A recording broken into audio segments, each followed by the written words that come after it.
All right. It is Macrodosing. Welcome back. We love you guys. Thank you for tuning in. We just got done taping the science fair in the office. I can't really get into the details, but I had a great time. That shit was fun, man. It was very fun. We Fun. had a Macrodosing crew participating. We had Jersey Jerry, Nick, Tico 10, Out and About, interns, and more, and much, much more. Mincy, everyone was there performing scientific experiments, and look for that video coming out. Do we have any idea when it's going to be out? I know we just got done taping it. Yeah, I'm going to try to get it out ASAP, like sometime this week. Oh, hell yeah. We gotta pick our walk-in music.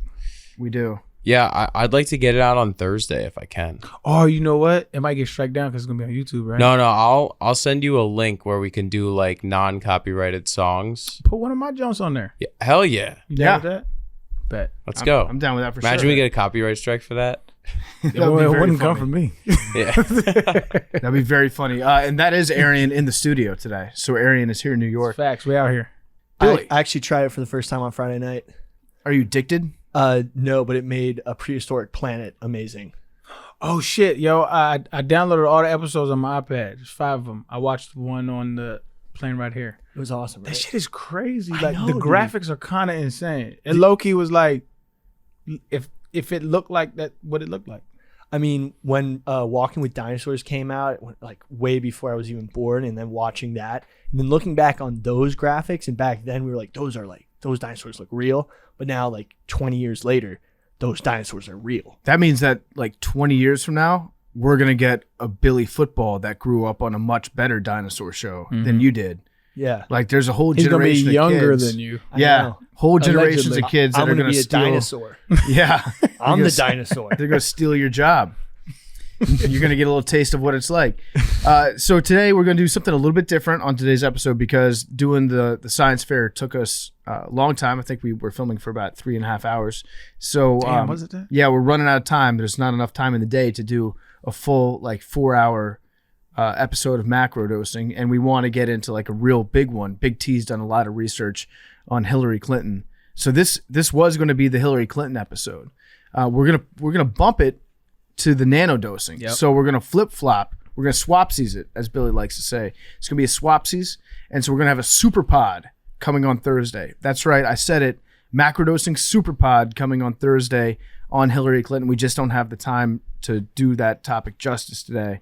I know that Big T is going to be fired up to get into it. I know Arian is too, because this is going to be an episode where I think Big T and Arian will have never been closer in their lives. So. Yeah. Aside from a baseball game. Aside from baseball game. Yeah, Yeah. Arian and I baseball at the game. baseball game. Are we was going Tuesday? A great combo. I'll go. I'm down. I think it's less Big T becoming a leftist and Arian is just turning alt-right. Yeah, I don't think that's the case. I think Hillary Clinton is just one of those figures that massages both sides of the Venn diagram. Yep. I mean, she's provably one of the most unlikable people Yeah. in history. Yeah. Mm-hmm. It's like Yeah. Empirically true. Yeah, the country did not really want to vote for her 3 times. demonstrably. Yeah, and the Democrats said, "You know what? This our guy." Yep. Real quick, just to make sure Big T prefaces anything that happens between now and Wednesday where we do the show, Big T, in case he goes missing. I Before am not suicidal. Exactly. You heard it from him there. I told him, I said, Big T, you got to, like, because just in case something happens. It's gonna go deep. We go all the way He doesn't do any types of illicit drugs. anywhere. So from if he gets Marilyn Monroe'd, You've never thought about self-harm? Well, this is a Tennessee just lost. They're Yeah. gonna use this. I have fairly recently, but currently no. Okay. Yeah, actually, this would be the perfect time if she's looking to add to the body count, like the day after Big T, after the Tennessee Volunteers lose in the Super Regionals, that would be the perfect time I to should off Big T. probably delete the tweet with my face on it that says, "I wish death would find me and lay upon my shoulder its sweet release." You're playing right into her hands. That's What poetry though? When I get like not suicidal, which I'm not. When I get depressed, I get very poetic. Wow. I need like a Big T book of Psalms. Yeah. I like it. you should get him on a track. I mean, how are you? How are you rhythmically? Let me tell you something. I want to call. Let me see if he'll answer. I'll Let me call Should I Young play Jeezy. should I play him the Harambe video? No, see that like those are jokes, but like I am known Because I amongst seen my Coley rap, friends. and that shit was trash. I've freestyled a time or two and come up with some bars that weren't too bad. So Big T's got a good voice. I know he can whistle like a motherfucker. He can sing. Okay. You Little can bit. hold a note. Can you say that? So that's a bold. No, he can sing. Like I wouldn't claim that I can sing. I can hold a note. I can't sing. You can sing. Like vibrato. I don't like. A little bit. He's got. A little I bit don't of say sauce. that. I think I'm like an okay singer. You can sing Rocky Top. Let's. I can sing a lot of things. You've sang Rocky Top on the show. What's your before. favorite thing to sing? I mean, I listen like almost exclusively to country music. So Okay. Country. Mine is the Jackson 5. Who's Loving You? I walked Ooh, around that's my my favorite thing to sing. as I was contemplating what I wanted to do with the rest of my life or lack thereof yesterday. I just walked around my apartment singing "Whiskey Lullaby" by Brad Paisley. Mm. Do you know that song? I don't. I don't know it. People self-inflict wounds in that song, but it's a beautiful song, and I just sang that like all Country day. music has some good lyrics. I couldn't get it. I couldn't get it out of my head. Do you know Should Have Been a Cowboy? No. Goat song. Great song. Do you Go know West, Young you know Gun. any Alabama? Who sings? Yeah, but Wait, Alabama. They got some soulful shit, don't they? They do. Yeah, I've heard like Dixieland 2 or 3 Delight, of their a song songs. that's about Tennessee. It says so in the lyrics. Yeah. Do you know My favorite Christmas song is by Alabama, "Christmas in Dixie." That's insane. what actually. about? That's actually insane. Do you know that song? No, It's a good song. but it's not, Great it's not the song. the greatest Christmas song. I said it's my favorite Christmas Oh, song. okay. Well, I accept that. I would contend it is, but Got you. Do you know I'm in a hurry to get things done? no, You don't know that one by Alabama? no. Wow. You got to familiarize yourself with their catalog. Okay. It's a great song.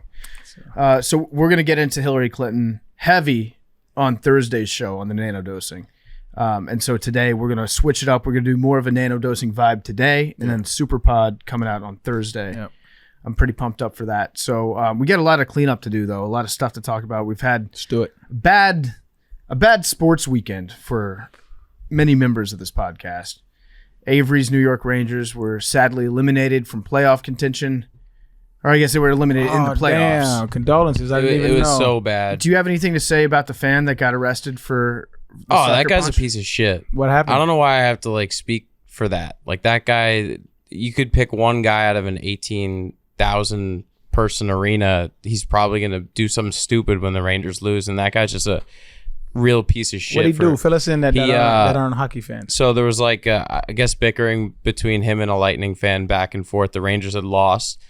Frustrating loss for sure. By the And way, Lightning might be the worst mascot name in sports. You don't like it? It's trash. I don't mind Lightning, I guess. There's worse names, the Commanders. I mean, think about it. I would take a Commanders over Lightning, and this is why. Any singular, except for there's always an exception to the rule. Any singular sports named franchise is trash, except for the Magic. so his name. Magic Oh, is what fire. a- What about the horrible. Jazz? Okay, I retract that. Yeah, there you go. The 2 The Lightning's mascot's called Thunderbug, though. trash The Oklahoma City Thunder is worse than Lightning. Lightning at least looks cool. Thunder is is a result of like yeah. Lightning, Thunder yeah. sucks. yeah, Thunder's ass. Like I would Yeah. agree. Also, Jazz sucks because Jazz does not suck. No. Team names that have nothing to do with the city they're in, I hate. New Orleans Jazz is a great name. New Orleans Jazz rocks. Utah Jazz makes no sense. Yeah. It doesn't, but I still respect the name. Like the Los Angeles Lakers makes Yep. no it sense. makes it makes so much sense. The Lakers? Yes. No, Where- Let me tell you why. Where are all the lakes? Let me tell you why. All the championships that we have. It makes perfect sense. okay, So so they've just won themselves into it making sense. But that does we, make sense. We wet and dripping with championships. they've created a brand around it, but the name doesn't make sense. Love Yeah, it. So okay. it makes perfect sense. Here's the sucker punch right here, Arian. I was just sending it to the chat, but This- yeah, the- it's brutal. Oh Yeah, shit. it's hard to watch. Oh. I just Oh, that's sucker shit. yeah, you're just a piece of shit if you do that. Well, I don't. I don't mind fighting at sporting events because I'm an advocate for more violence in sports, but it's the sucker punch for me. It's yeah, the, there's like, levels to it. square up with him. You know what Yeah. I'm saying? I remember one time I was in high school and the Chargers and the Raiders, this was when Raiders was in Oakland. Chargers and the Raiders played. And notoriously, this was like when you go there, we going to war fandom wise. And the next day, after the game, there was more arrests in the stand than there was rushing yards. That's crazy. Yeah. What? So yeah, it was wild. That's just San Diego and Oakland, right? That's just the West Coast rivalry we have going. So I'm for altercations and sporting events, but square up. Square up. Don't do No weapons. No weapons and square. Yeah, no weapons. No knives. No guns. That's why the safest place to get into a fight is at the airport.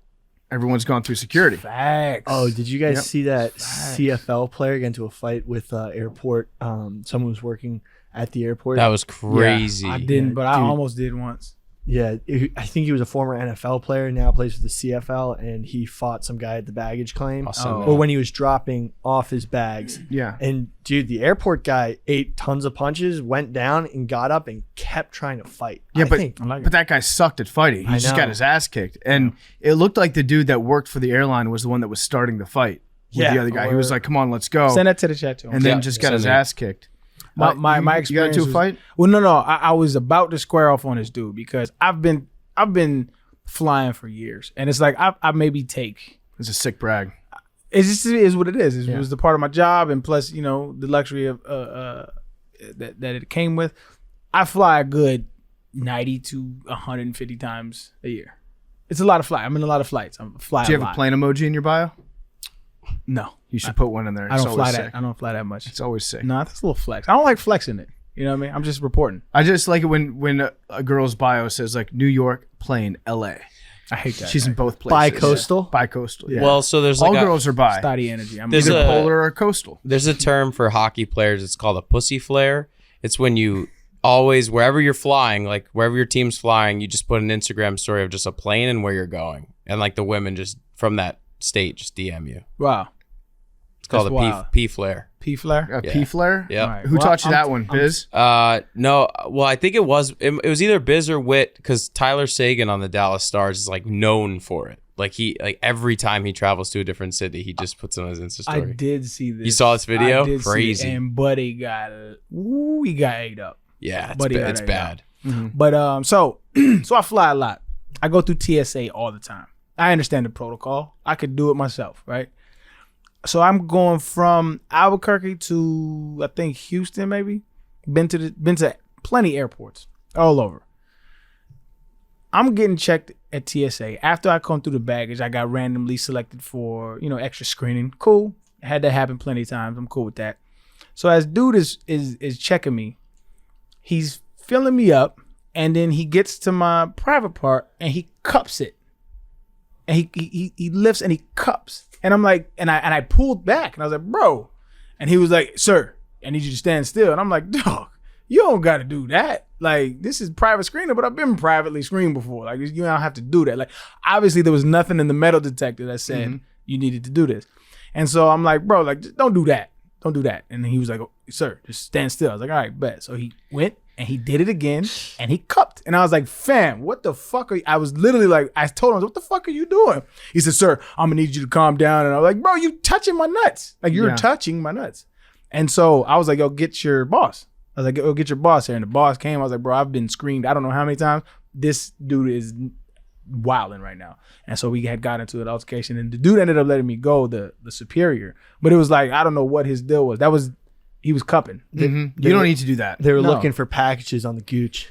It looked like it. Yeah. That's- Yeah. Is that standard? I mean, it's happened to me before. I had the same, not like that, but I like, don't cut me, man. because they're trying to check if you have like a package like between perineum. But you're not Scientific allowed to word. cup.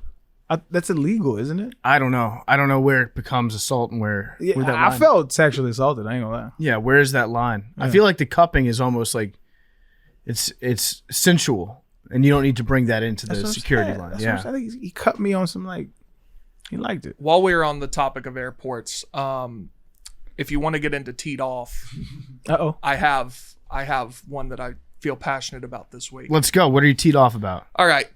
So I was on an airplane yesterday. I had a teed off, and now it's going to be a two-parter because then I got off the airplane and there was one that's even worse. If you are, I have a question for you because I was pondering this myself. What percentage of American adults would you say at one point or another have flown into New York City? 18. I say 15. 15, 18. Mine was something higher, but a decent like percentage. everybody above the age of 18. Is that what you're saying? Like Yeah. when you're counting American adults? Yeah. Yeah. How many people have at one point been on a plane that landed in Newark, JFK, or I mean, it's a LaGuardia? good question. I'm guessing 18. That might be conservative. I would have guessed higher, but anyway, a lot of people. Yeah, a lot of. I mean, that's still a shitload of people. Yeah. Yeah. Millions. I'm on the plane back home yesterday, and you hear the pilot come on and say we're beginning our initial descent, which by the way means you're still 30 to 45 minutes away. I say 20 to 25. It takes a minute. Sure. People start lifting up the shades. I mean, just gawking out the window, just waiting for like that 2 minutes where you can see. It's buildings, guys. There's buildings here. They're you've seen the buildings a lot of times, like in pictures and things. It looks just like that. They're buildings. And then you finally get to the point where you can see New York City, and everybody's just looking out the. First of all, half of y'all aren't going to be able to see anything. That's true. And so everybody's trying to figure out for a while which side they're going to be able to see the buildings on. That's true. And it's so annoying. They're buildings.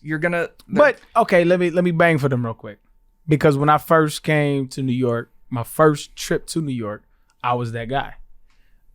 So although it is a high percent, I would say it's a good percentage of people that have flown into New York before. But if you sitting in, it don't matter where you sitting.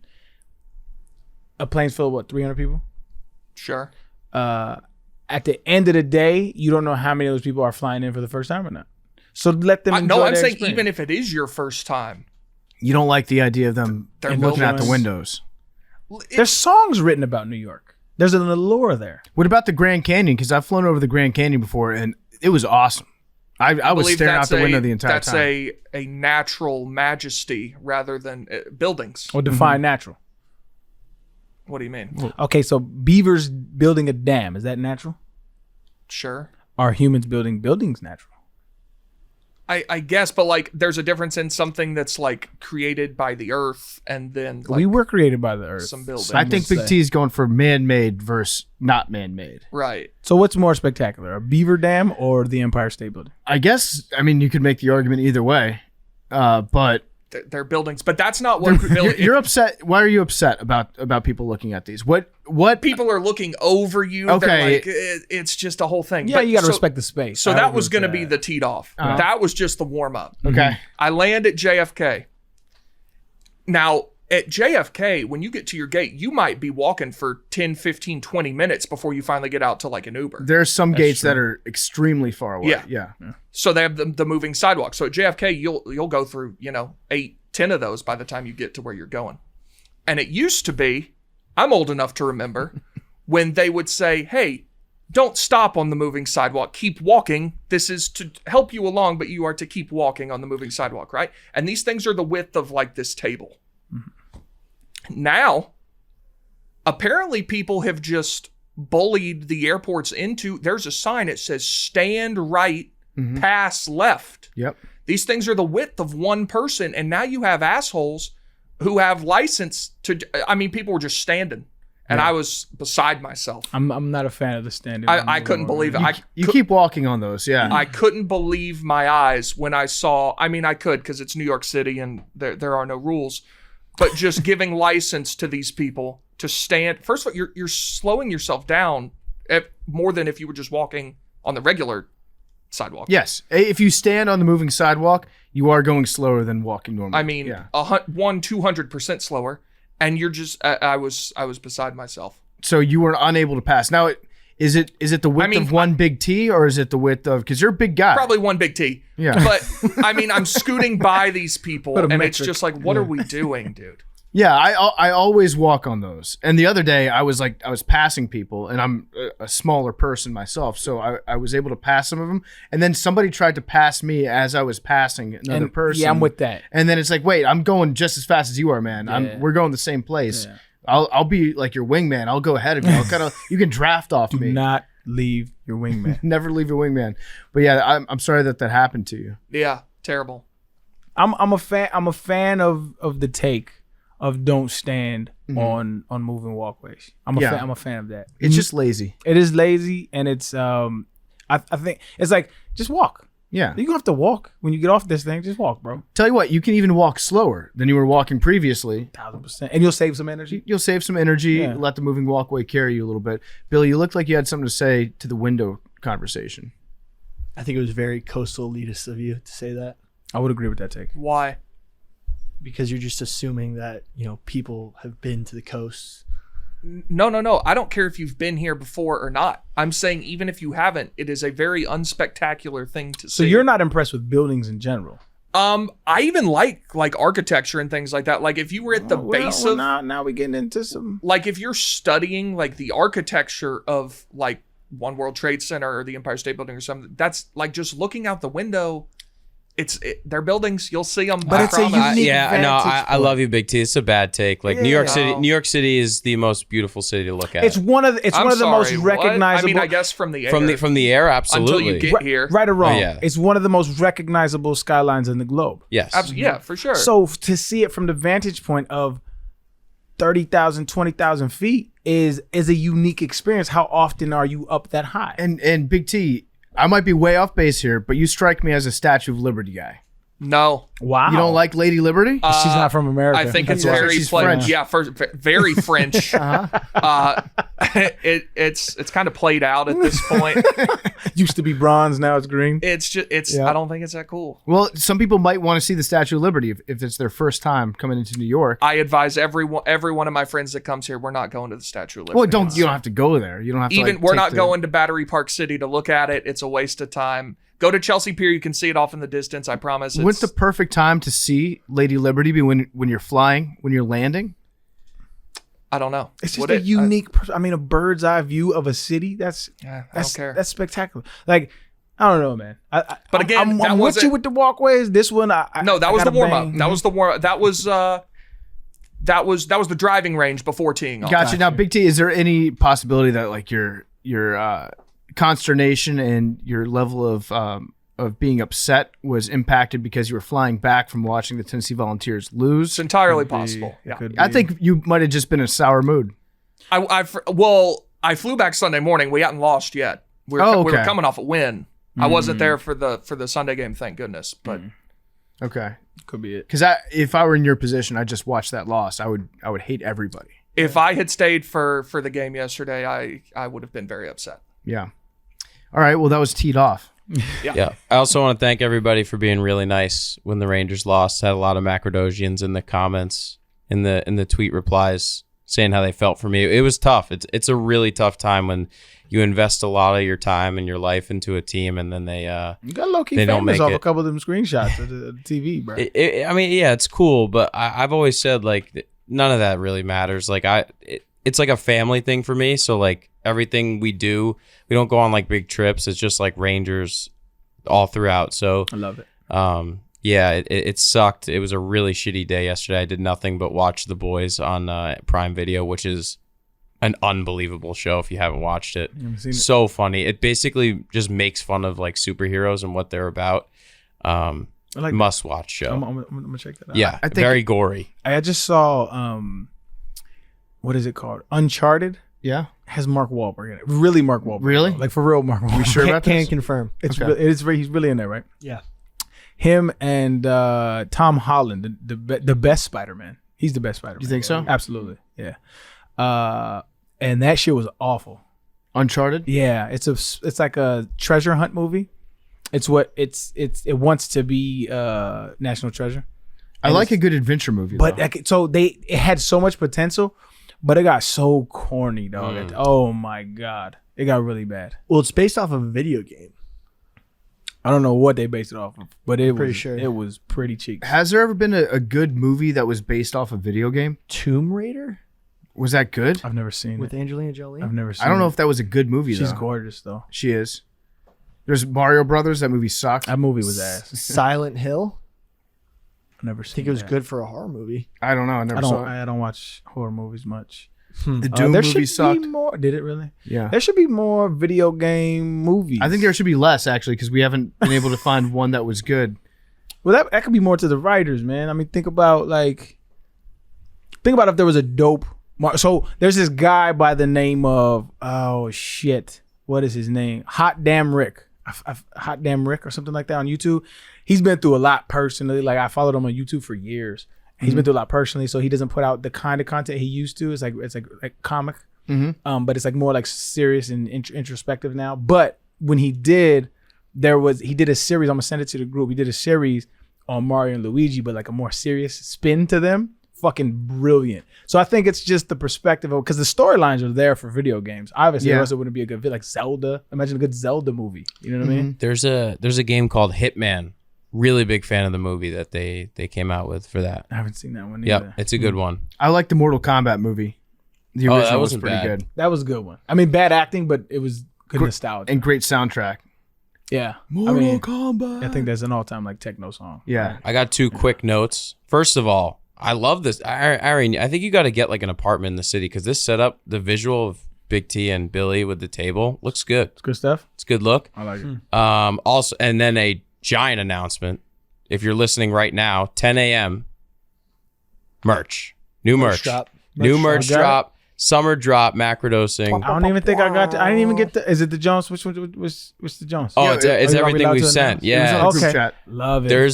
There's a design you're gonna see. It's that T-shirt the with crew the playing poker table? poker That with shit aliens. fire. It, Matter of fact, I where's my shirt? We got it here. we don't I have. It'll be think here I heard tomorrow they morning. get here tomorrow. That They shit get here tomorrow. fire. That's probably the best shirt that we've put out. It is sick. There's gonna be tank tops, and if you're listening, go to our Twitter page, go to the Barstool store, buy it so we can release swim shorts, swim trunks. I will say, do we know who designed that? What the? Let's just say I did. Who drew the Let's shirt? just say- Oh, Francis, he's unbelievable. Okay, me and- yeah, me and does Francis- awesome work and has done some really Yeah. cool shit. Yeah, for us. he's done everything for this I podcast. Yeah, heard me and from, Francis have. from multiple people who don't know each other that I was done fairly dirty on that shirt and that I look like Bobby Hill. You do look like. Yeah, Bobby you do Hill on look the a shirt. lot like Bobby. Hill. Like, well, I Three mean, different people, in real none life, of whom know each other, said I look like Bobby Hill. Yeah. you do kind of. You don't not resemble Bobby Hill. Yeah, I feel like in real life I don't. Well, I feel like you're way taller than Bobby Hill, but if Bobby Hill was an adult, you would resemble him. Yeah. All right. I mean, whatever. It's fine, but Yeah. It's not an insult, Nah, I mean, not dude. so Bobby bad. Hill slayed. He had a girlfriend. he did have a girlfriend. Uh-huh. One of my favorite lines he ever said was, it wasn't him. It was about him. It was a shorty, and he said, Bobby said he likes me, but he's not in like with me. The only line I remember from King of the Hill, because I wasn't really like allowed to watch it, but I've seen the clip several times since, was, and this was me yesterday when his Hank's friend is like up on his roof. He says, "Hey, what are you doing? Putting in a satellite dish?" Said, "Nah, I'm just up here to kill myself." And I referenced that when the Vols do what they do. I thought you looked good in the design. I thought you did a good job. No, it looks like you. The shirt you is just look like Bobby Hill. the shirt is very cool. No, yeah, it's going to be a great drop. We got different designs for the Macrodosing logo with different colors now. The tank tops are going to be great for the summer. And if you Yep. keep buying, you're going to see a lot more cool stuff. Arian has been pushing for swim trunks, and they Bruh. said if they buy enough shirts for Arian, we will do swim So trunks. let's I'm focus having on the some- alien shirt then. I think Yes. so. Let's push that in. Get that alien shirt. It's a fire shirt. I absolutely love it. And if we sell enough, we can do swim trunks. And just imagine. The July 4th on. shirt is back in stock as well. A lot of you Yep. guys were looking at it from last year. It is back. Big T's wearing it right now. Yeah, I actually it's lost a good-looking bet. shirt. I lost a bet to a Tampa Bay Lightning fan, and I had to buy him a shirt. And he's like, I'd ask for a Tampa Bay shirt, but since you're a Macrodosing guy, he asked for the USA shirt. So Yeah, it's, nice. it's such a sick logo. You know what's crazy? It's about 60-40 now. So 60, I still get, hey man, you were a dog, man. You played ball real well. To like 40 of like, hey, I listened to you on Macrodose. So it's like it's starting to, There you go. yeah. This is like Charles Barkley and doing NBA on TNT. I definitely stuff. forget he's a Hall of Famer sometimes. Yeah, no, Charles Barkley was nasty. Like he's one of the top power forwards of all time. and he could move. Like, 1000%. The dude was And he was undersized. he was an too. athletic freak. Yeah. And then you watch him play golf now. He's ass. And it's like, wow, the Monstars stole all your ability. That's crazy. That's wild. That was real life. That was a documentary. Avery, if it's any consolation, though, I feel like this is, you could make the argument this is the season before the season for the Rangers because they're going to get better, right? Yeah, the experience they got this year is second to none, and then they got the goaltender, who I still think is the best in the league. I agree with that. Can I share with you an experience from my own life that could help? Yep. 2020 Atlanta Braves 3-1 lead in the NLCS, same round that the Rangers lost in. Below that, next year, world champions. That's why I love you, Big T. Rangers was up 3-1. 2-0. 2-0. 2-0. Still pretty bad. So now you just got to hope that you got to hope that Igor tears his ACL next year, and then they're gonna win. If we're gonna tie that into the Braves, that's what happened with Acuna. See, you just think you put a should. disgusting. evil I on wouldn't me. wish that I on think you. you should hope for that. I don't think you should. We don't I need also for think it's a injuries. way different impact. Completely different. Oh, for Yeah, sure. for sure. Yes, but I do think that the Rangers they're going to be a very dangerous team because they're young and they've got a lot of great players and they've got a core that's kind of like grown together Yeah, and they've got an awesome goaltender. So and they don't really have to pay that many people this year. Like Yeah. most of their core guys are under contract. yep. So you can look forward to next year. Yeah, All is it's not just like lost. the first day always sucks. The first day after, just like we had a men's league softball game the next morning, and I played, and I just like wanted to do something great. So like I tried to make this running play, and I called off the other outfielder who clearly should have caught it, missed the ball, sat myself the rest of the game, just sat in my face. Just not in a good headspace. You sat, yeah, hands and face, just like awful. It was a really bad day. It made a bad day even worse. Well, tell you what. Next year we'll go to a Rangers playoff game with you. We'll support you as long as it's not against the Capitals. Yep. Because Gametime is going to hook it up. Gametime has been hooking us all up with great tickets. We went to that best. baseball game the other month, like a month ago, right? Had an awesome time. Learned a new a new way that you can gamble on. I'm going to the Yankee game tomorrow. Oh yeah, Maybe. you should use Gametime. Hit up Gametime. Hit them up. They'll get you right in. They're the going. ticketing app that makes it easier than ever to score last-minute deals on tickets at sports, concerts, and shows, and they guarantee the lowest price. So if you're looking for last-minute tickets, actually Gametime is the best place to go for last-minute tickets. I went to the Yankee game yesterday and used Gametime. There you go. I think I'm gonna have to bring my mom because I told her I was gonna get dinner with her tomorrow. Can I bring my mom to the game? Stood. Sweet. There we go. Stood. Gametime, whole squad. We love Gametime. Download the Gametime app. Go to the account tab to create a login, and you can redeem code MACRO for $20 off your first purchase. Some terms will apply, but use promo code MACRO. Get $20 off your first purchase. Download Gametime. Last-minute tickets, lowest price, guaranteed. If you think that you can't get into whatever game or concert or show you want to go to, check Gametime for the last-minute deals. They have the biggest last-minute price drops, and you can find them on the seats that you thought you could never buy. So again, download the Gametime app, go to the account tab to create your login, and redeem code MACRO for $20 off your first purchase. All right, so we're going to get into some voicemails in a little bit. Anybody else have anything pressing they want to get off their chest? Congrats, Coley. Congrats to Coley. Yeah. Yeah, everyone log on to twitter.com right now and congratulate Coley on the sex. You know what's Because he had a crazy is his kid was born on a day that the Boston Celtics about to take a L. That sucks. Oh, that's tough. Or you could make the argument that babies are always good luck. Did you ever notice that in the NFL? Because I've been tracking it for about a year now, and every time a player has a baby, they score a touchdown that week. You never noticed that?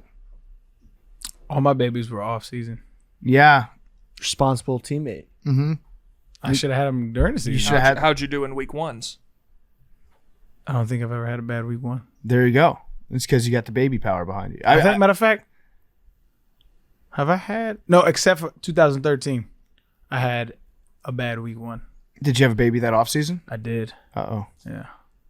But yeah, I've noticed that if they have a baby during the week, I think there's something like subconscious. If you have a baby, everyone's like pumped for you to get back One into for the Gipper. You know, when they come back in and everyone's like giving you high fives and stuff, and then you're just like front and center of everybody that week, and everyone's paying attention to you. And then on Sunday, the offensive coordinator or the quarterback might be more likely to look your way if you're a wide receiver or a tight end. Yeah. So just I'm not something mad at that I've noticed. So maybe this baby will bring good luck to Boston tonight. Yeah. 2013 week one was against the San Diego Chargers. It was hometown game. 18 attempts for 57 yards. Yeah. Not Wasn't a great. good game. Yeah. No, I was no also, touchdowns. I was also coming off of I had back surgery. 6 catches though. If you had PPR, That's facts. What's the best game you've ever played?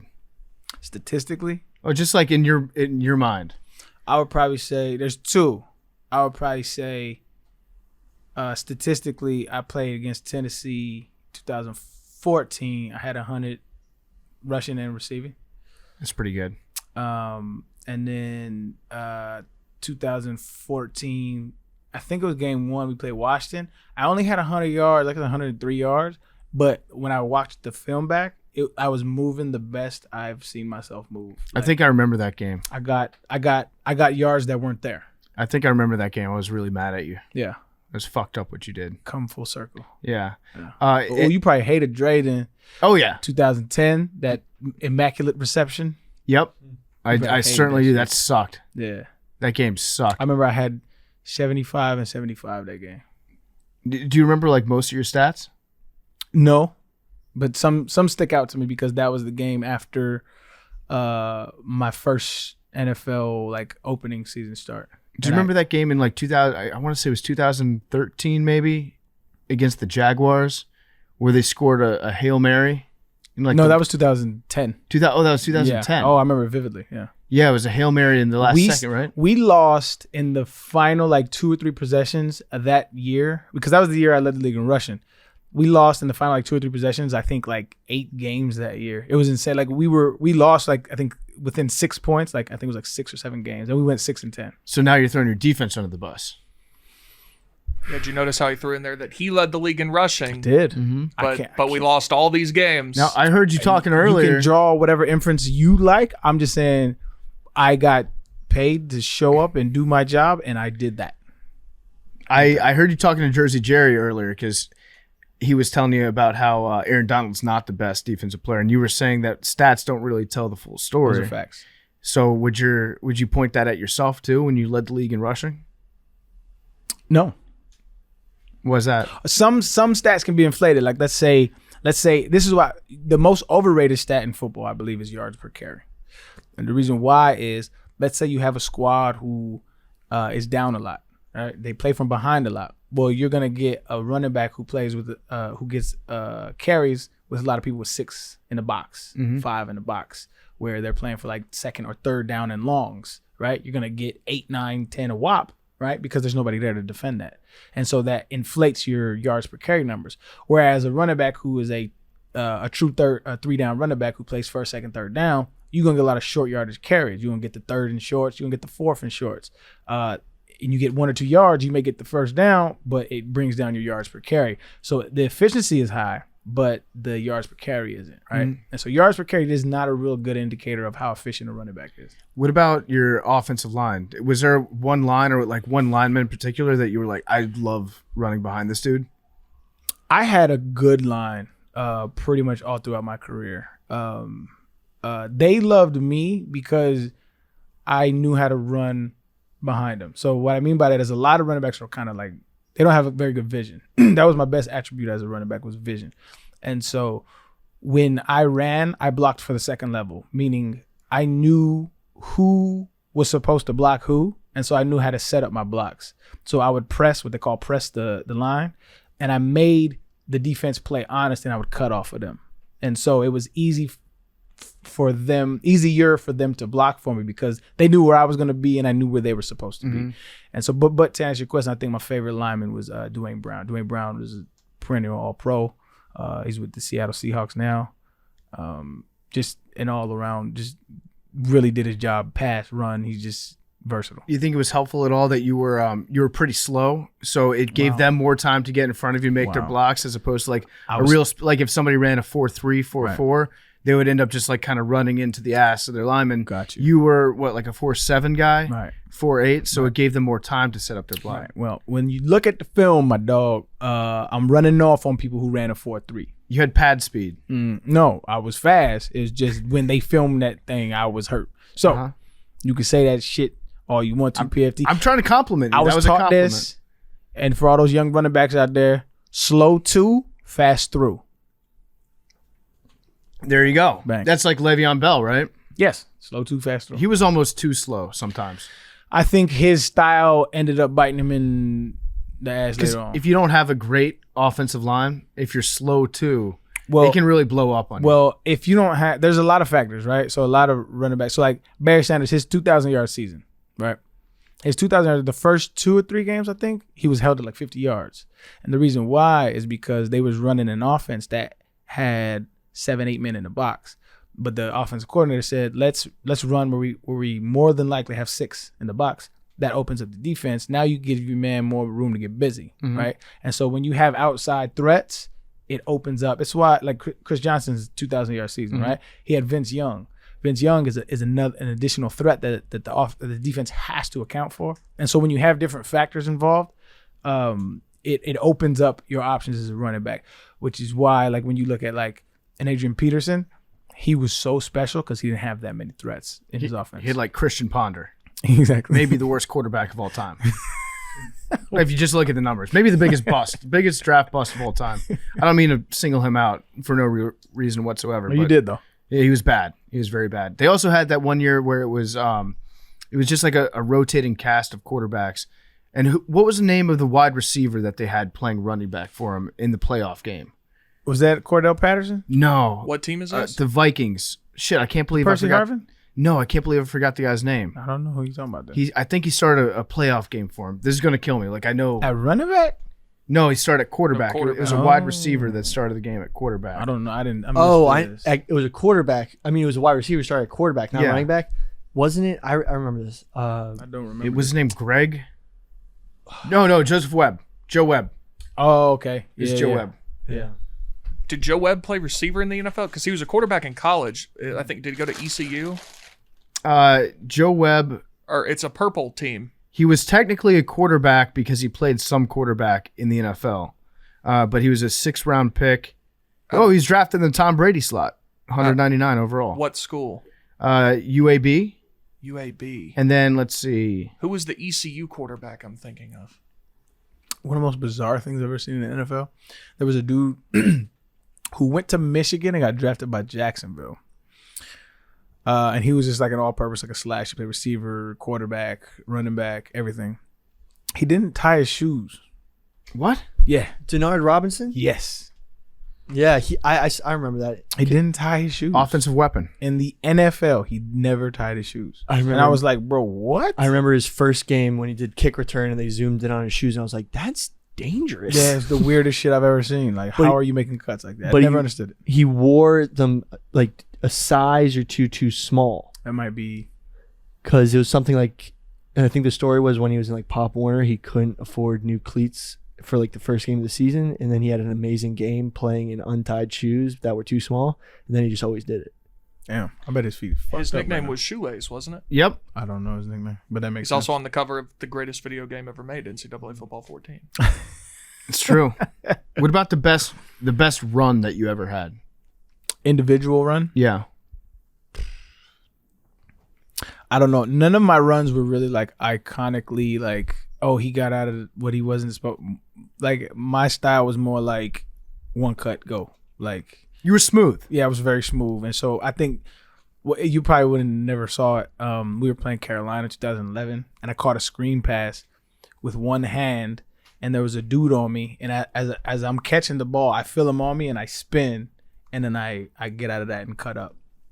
I doubt you'll be able to find it. It was 2011. I'm looking it up right now. Yeah. I'll see if I can't track it down. Yeah. Not Billy? too comparable, but one of the sickest runs I ever had, just because it was weird. Just because it was weird. Talk to me, Billy. Is it was a 4th and 1, and we called the quarterback sneak, and we were on R40, and I kind of I remember just watching Tom Brady doing quarterback sneaks, and he doesn't go through the A gap. He sneaks behind the guard sometimes, and then tries to go B gap. So I did that, and our tackle had sort of he blocked inward. So then everyone thought I was in the pile, and I just kind of snuck out of the pile and just took it 60 yards. Peyton Manning it. Yeah. So that Like was it. crazy. So if you type in, I was looking up Arian Foster one-handed catch. One of the first thing that comes up on Google is, what is Arian Foster doing now? So let's find out. Foster decided to become a hip hop artist and rapper. Which one are you? Are you a hip hop artist or are you a rapper? Somebody white wrote that. Without a doubt. What would you consider yourself? I think you're a musician. Yeah, I wouldn't. I don't know. I guess that it's for the whoever to decide. I just enjoy making music, having a blank template and then creating something out of thin air, out of my thoughts and my emotions. Like that's how I would describe it. And then one of the other things that comes up here is an article by the title Arian Foster Can Rap for Real. It was a bit surprising when the man who doesn't believe in God paraphrased a quote from the Bible to explain why he's so enamored with different viewpoints, even if at times it uncomfortably challenges him. I'm not a person who shies away from opposition or opposing thoughts. The good old Bible says iron sharpens iron. You get around people who have been cultivating their opinions for years, and that's inspiring to me. That explains why you get along so well with Big T. That's facts. Iron sharpens iron right here. That's facts.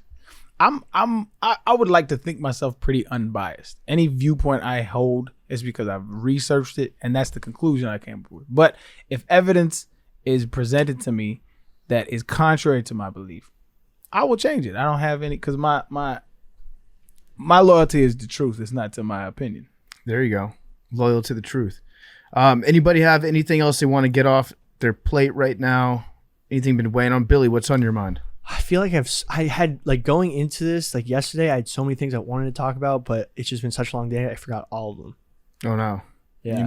You need notes. You need a I C4. know. You need some of the super brain. Well, yeah, I just drank a bunch of. It's like I've been doing stuff for the science fair since like 9 a.m. this morning. Is that true? Can we Yeah. fact check that, Avery?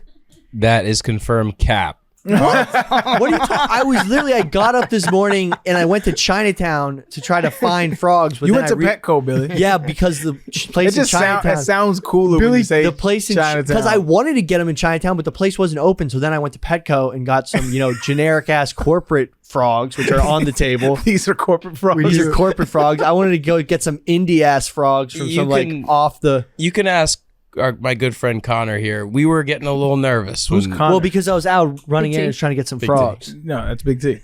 Well, I was running errands to get frogs. I only got here at 11 because it took me, 45 minutes to get to Chinatown. Then I had to get up from Chinatown. Billy also said in the group chat last night that he would be there at 8 a.m. He definitely said that. Well, I got moving at 8 a.m. He woke up at it.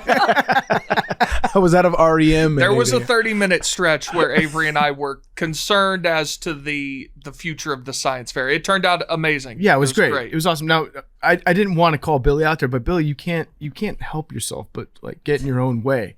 Everybody knows that you did a lot of work to help out with the science fair today, but you didn't have to be like, I've been working since 9 a.m. when there's multiple witnesses here that can attest to the fact that you were not at work until 11. I wasn't here, but I was doing stuff. Anyway, that's the point. I actually was using that as a segue to talk about this place in Chinatown that sells arowanas, which go for like $2,000 a piece. They're these giant fish that are like a symbol of wealth in Chinese culture. So there's this place in Chinatown where you can get them, and they sell tons of different exotics, and they don't let you take any pictures in there. But I was like looking for some killer frogs in there, but they weren't open in time. It's right next to the meat market where sometimes they sell alligator meat. He's doxing him. Yeah. I'm not doxing them. But like back, Chinatown used to have tons and tons of wildlife until they started cracking down on it. I want to say like 2004. That's like when As they should, bro. but when that's when they were selling like the quarter size red-eared sliders, the turtles in the baby bathtubs outside. I like how you dropped that. Like we all knew exactly what you were talking about. The red-haired sliders. Anyone who went to Chinatown before 2004, whenever they started cracking down on it, it was a very commonplace thing. Okay. If you've been to Chinatown prior to 2004, you remember the red-eared sliders, let us know. Dude, sometimes you could even buy alligator hatchlings. That sounds extremely dangerous. That might be the dumbest shit somebody could You do. know what? I'm glad they cracked down on that. to be honest with you. I'm okay with that. I'm okay with You know Big what? T's okay with that government overreach right now. I'm not a fan of the government telling me what animals I can and cannot own. That's insane. If outlaws can have Yeah. alligators, then only You don't believe that shit. No, I don't. I'm about to say you don't Wait, believe that shit. I should be cool to have a fucking lion in my backyard. if alligators are outlawed, then only outlaws will have alligators. Exactly. And I think we need sensible alligator reform. You know what's the only thing that can stop You trying a to take bad my guy? alligators from Common me? sense. You trying to take my alligator? I don't think that you should buy an alligator as an egg or right after it hatches. What and if then, the government has alligators? I need alligators to fight back. No, exactly. The only thing that can stop a bad guy with an alligator is a good guy with an alligator. So what happens though? Like I would imagine that about 90% of people that buy a tiny newborn alligator, Are psychos. well, no, tons of people used to do it. That's why there's gators in the sewage system. exactly. I think that 90% of them end up flushing those gators down the toilet. I am convinced that over 90% of the population is insane. Oh yeah. But yeah, if, we're all nuts. but if 90% of the population is insane, are they really insane, or are the 10% insane? No, they're insane. Because, I mean, think about what's normal. that's a good point, Billy. Well, normal doesn't necessarily mean okay. It's just the norm in the group. that Yeah. you're- Am I insane, or Yes. is everyone around Yes, me no, insane? yeah, easily yes. You're a little bit. No, you're a everyone little bit around me is cra- insane. Regardless You're of the your only sane person in the world. I know. regardless of your insanity and your late showing of the event, I will say you did a great job. You got all the materials. Mad Dog too. Good stuff. They Yeah, helped set it all up. It was a really great show. I can't wait for you guys to see it. There is a moment in this show. I'm not going to give away a lot, but there's a moment in this show I've never laughed as hard. Like, you'll see the camera visibly shaking because I was laughing so Shit hard. was comedy, man. Yeah.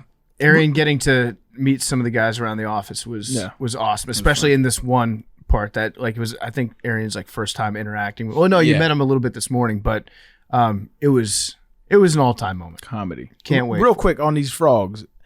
I don't know enough about frogs. Can they? I mean, they can be submerged in water Yes. forever.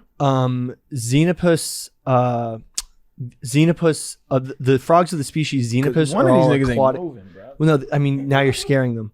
Oh, I'm scaring them. Yeah, Do you think it has anything to do with them being like This put nigga's in a not, glass this cylinder? nigga hasn't moved from. Okay, there he goes. African dwarf frogs are of the genus Xenopus, which is a totally aquatic frog. Their Latin name is.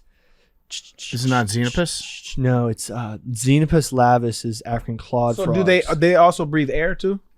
Yeah, they breathe air, but they're totally aquatic. You can keep them in Water. fish tanks. I'm actually. Oh no, I'm. Why does this dude have a hunchback? Oh, that's a female. The female's a little larger. Did you just misgender the frog? I did. Yeah. I don't know. Why did Billy know that so You quickly? did. Because those are the ones that get fucked. Oh, you know what? I actually lied to you guys.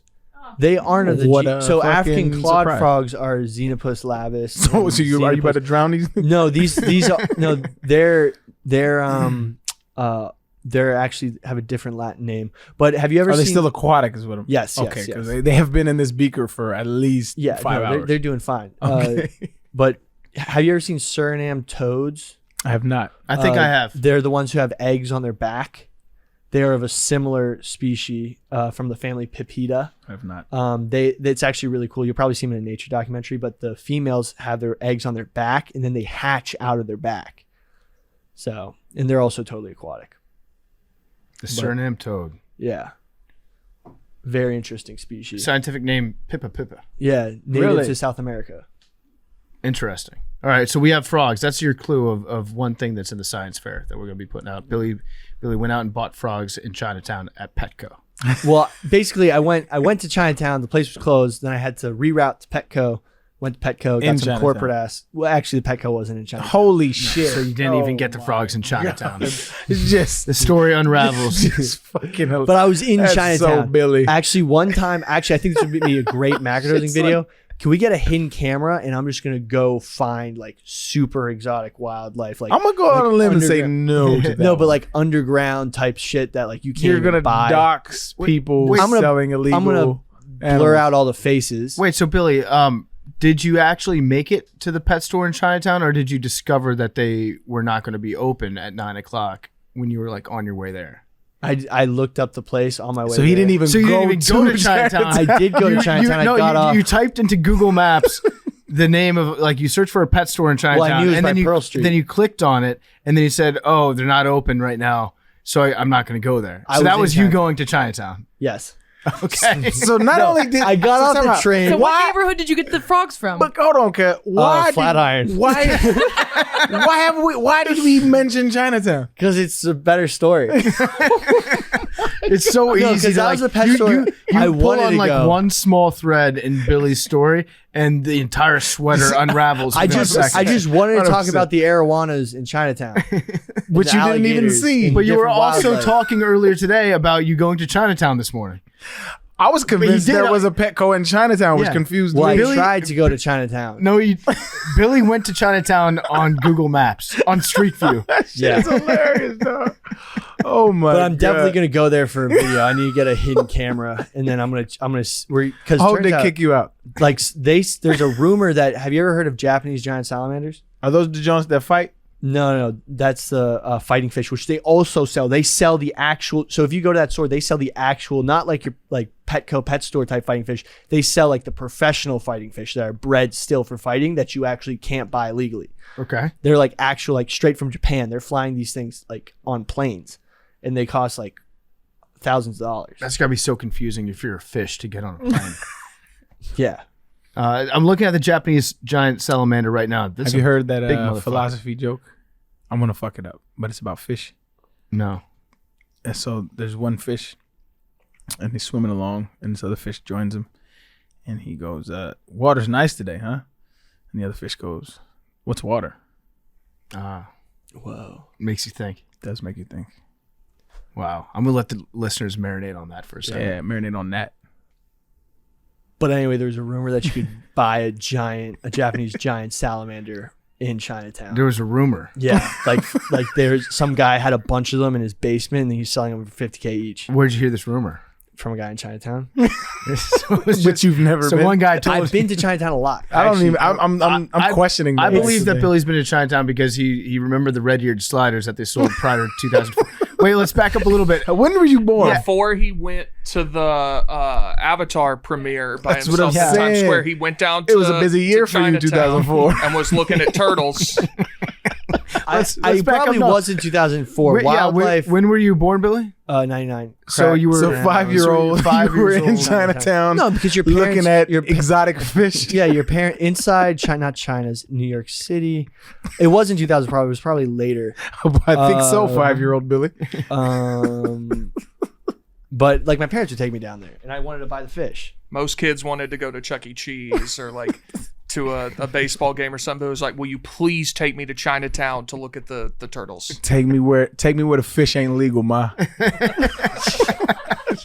Show me the good fish. Show me the good fish. You know that good shit can't get here. I don't By think the it was Petco. 2004. It might have been like 2000. It wasn't 2000. I'm going I know, on them but and say it I wasn't just 2000. remember there was a case in 2004 because that was when the tiger. Which is very different from if you've been to Chinatown. I think 2004 prior. was when that guy in the housing project had a tiger and a crocodile. Oh, I remember that. I Yeah. think that was 2004, and that's when the law got passed. And Shout out to that law. Crackdown. Yeah, great law. Shout out to that law. Great law. Thank you, Congress. You know what's going to be crazy? If an apocalypse does happen and like all the animals escape the zoo, there's going to be more lions and tigers in America and like large predators walking around here than in their native countries. So what's going to happen is like the continental United States is going to return to how it was in the prehistoric era when you had gigantic megafauna running around. No. So like think about it. Imagine you're in an apocalyptic scenario to trying to survive, and you have to literally deal with tigers and lions and shit There's in something trying America. to eat you. When I'ma tell people you why just that's shoot cap. them. 1, 2, they have a specific environment that they are comfortable in. And so outside of their zoo environment, the majority of those animals are not going to be able to thrive. No, they're going to depend on humans and probably They're going to die. The thing is, I think they're a little more adaptable than you give them credit for because I all don't- of those animals survived in the continental United States before. there was no lions in the U.S. Do you want to make a bet? In the United States of America, there were lions. Yes. Where? I think you got to they- bet them first. Yeah, you got to place the money. Okay, I bet. I'm not. I will say I'm not sure, but I'm skeptical. But I will bet. Let's bet. What you want to bet? What's your favorite How drink? much you got on you? I got a little something on me. 30 rack Coors Light. Bet. And you give me a bottle of Cayman. Still owe the show a fine for being 45 minutes. You never late. said what it was, dog. Me and Billy just shook. I don't know. Let's get Let's get well, food tonight. I'm down. We'll figure something out. All right. Drinks at the baseball game tomorrow. Bet. You, we got to get them tickets, though. Yeah. Game Wait, time. are we actually going to a game tomorrow? I'm going. Y'all definitely down. can come through. Wait, who's playing? Who cares? Oh, let's go. Who cares, bro? It's a baseball game. I was just wondering. Nobody cares about that. Yeah. So Billy, tell me about these lions that exist in the United States, allegedly. And where The American lion, Panthera atrox, also known as the North American lion or American cave lion, is an extinct pantherine cat that lived in North America during the Pleistocene epoch and early Time out. Holocene epoch. You moved the goalpost on me, Billy. There's lions in America. You moved the goalpost on me. How? I asked if there were lions. You gave me a lineage of a large cat that They was were- in America. they I were- never said there was no cats in America. No. The American lion was much closer to the modern day lion, and it lived in North America. There was lions in Europe. There was lions everywhere. And once humans showed up, that's when a lot of the megafauna started going extinct in these places. So there this is wasn't an crazy. American lion. It says that it was 25% bigger than the modern lion. Yeah. So it's even bigger. Okay, I stand corrected, Yeah. and I owe you. What do I owe you? You owe all of us dinner. You owe Billy 30 beers. 30 Coors Lights. I really should And have you asked gotta- for more. you 'Cause I gotta- knew I was right. Damn. Well, hey, I'm a man of. Damn, there were. Yeah. Wait. Yeah. I mean, I think they existed. Like pretty like recently comparatively. But also, did you hear that story about the sloth bear in India? there was North No, I American did not. lions. Dude- Wow. Yeah, I love learning new things. I know. And you know where else there was? There was like tons of. Wait, you there- can't just don't move on from the sloth bear. Oh yeah, no. A sloth bear went nuts in India and killed about like 4 people. And I went on a deep dive on sloth bears. Sloth bears, like they will take on Siberian tigers. Sloth bears have said to be way nasty. It looks like a Wolverine. Yeah, it's a little more of like when you look at that type of bear, you're almost expecting like a panda type vibe. Like, oh, this is like a pussy ass bear. No, he looks like a Wolverine. Yeah, but these things fight tigers in their natural habitat. And for the first documented case of them attacking humans recently came about, and that's wild. That is crazy. Have you ever heard about cave bears, short-faced bears? No. Now they are gigantic bears. So back in the same time that there was American lions, there was these bears in North America that were literally probably. Let me look up the exact cave bear size. You know what I'm intrigued with is life on planet Earth developed strictly for this ecosystem, right? And so when you think about life on other planets, like what kind of features would they have because of like say life developed in another place where there's like nitrogen in the air or something like that. Like what kind of creature would develop because of that ecosystem? You know what I mean? That's what I think alien movies always neglect is the environment. That the one thing I think that got it right was the cephalopods on I think it was Arrival.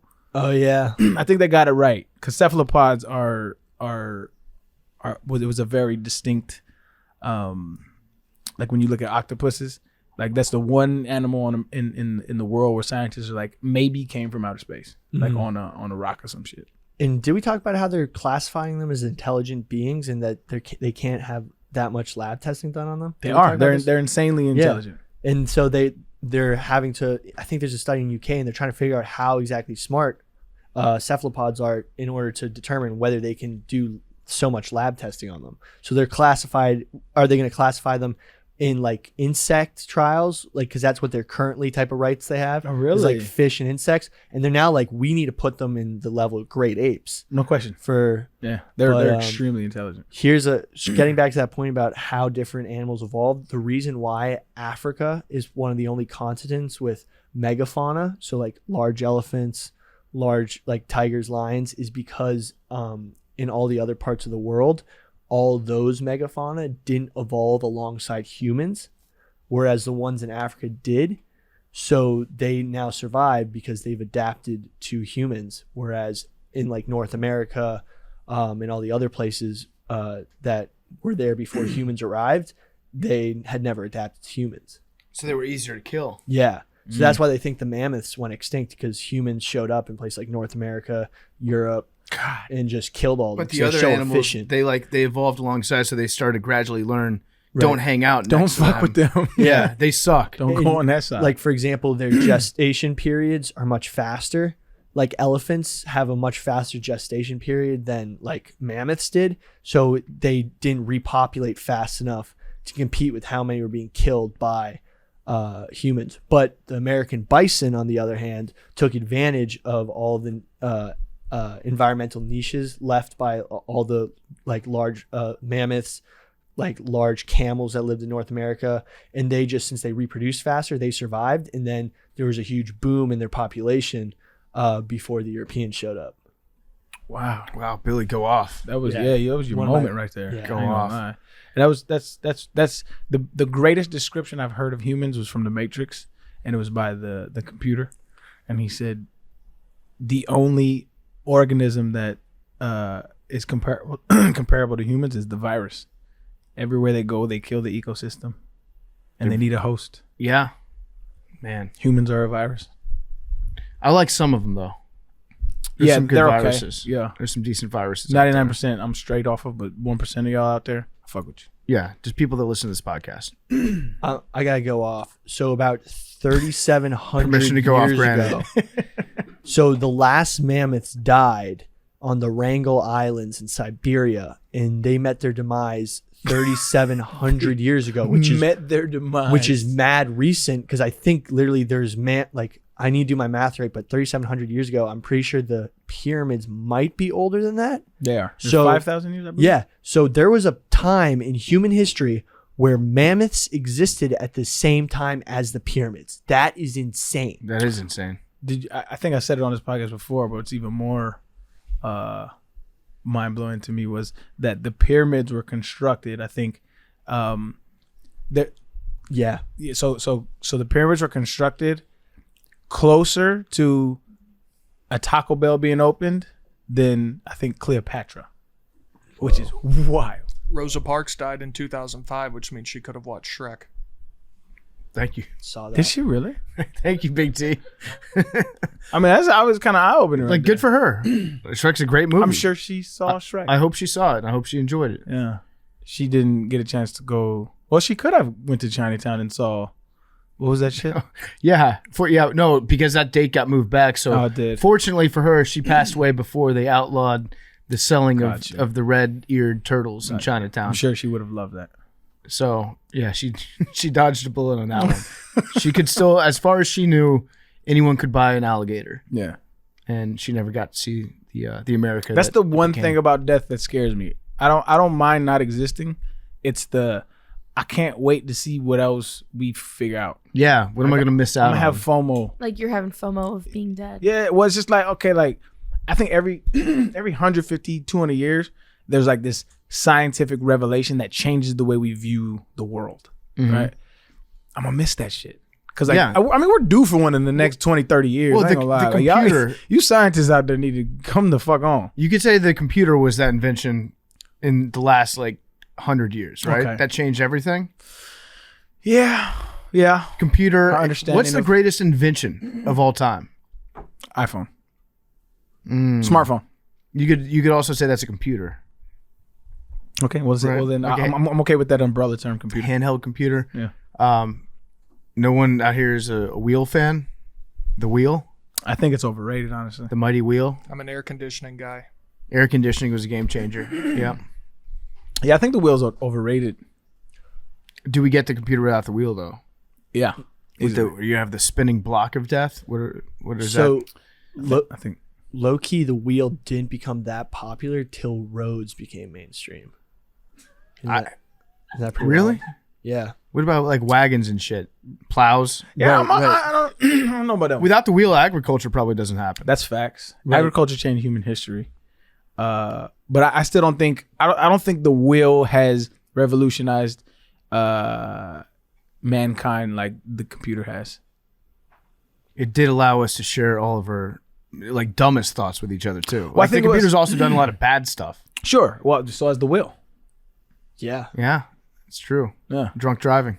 Drive-bys. Yeah. Tanks. Tanks. Yeah. Lot What's yeah, so I think Arian's right that we're probably getting to the point where we're overdue for a We're overdue game-changing for somebody invention. smart to come on, and I think they need to come on. Before I go, y'all need to. Mm-hmm. If there's any scientists out there that's on the brink of some shit, step it up. Hurry up. Oh man, this is what I wanted to talk about. Did you see the new Google AI thing? That's the Is that thing real? I Yeah. read that entire conversation. Yeah. Okay, so let's set the table. 'cause Yeah, let me look- I let me- read the headline. Is it real? Yeah, They- yeah. That's it's what I real? wanted to talk So about. they fired an engineer It's at Google, fucking, right? No, he left. I thought he left. I thought he got suspended I thought he left. or disciplined because he said that they had created AI. I thought he left. I could have read the article wrong. but I thought he Google, left. the Google engineer who thinks the company's AI has come to life, AI ethicists warned Google not to impersonate humans. Now one of Google's own thinks there's a ghost in the machine. Holy fuck, that's scary. Google engineer Blake, this is Washington Post. Google engineer Blake Lemoine opened his laptop to the interface for Lambda, Google's artificially intelligent chat. Wait, what's Lambda?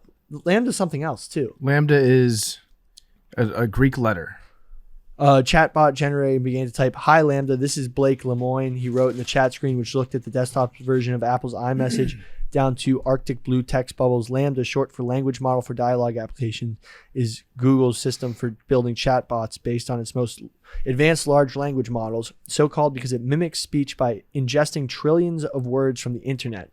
If I didn't know exactly what it was, which is this computer program we built recently, I'd think it was a 7-year-old, 8-year-old kid that happens to know physics. Lemoine, who works for Google's Responsible AI organization, began talking to Lambda as part of his job in the fall. He had signed up to test if the artificial intelligence used discriminatory or hate speech.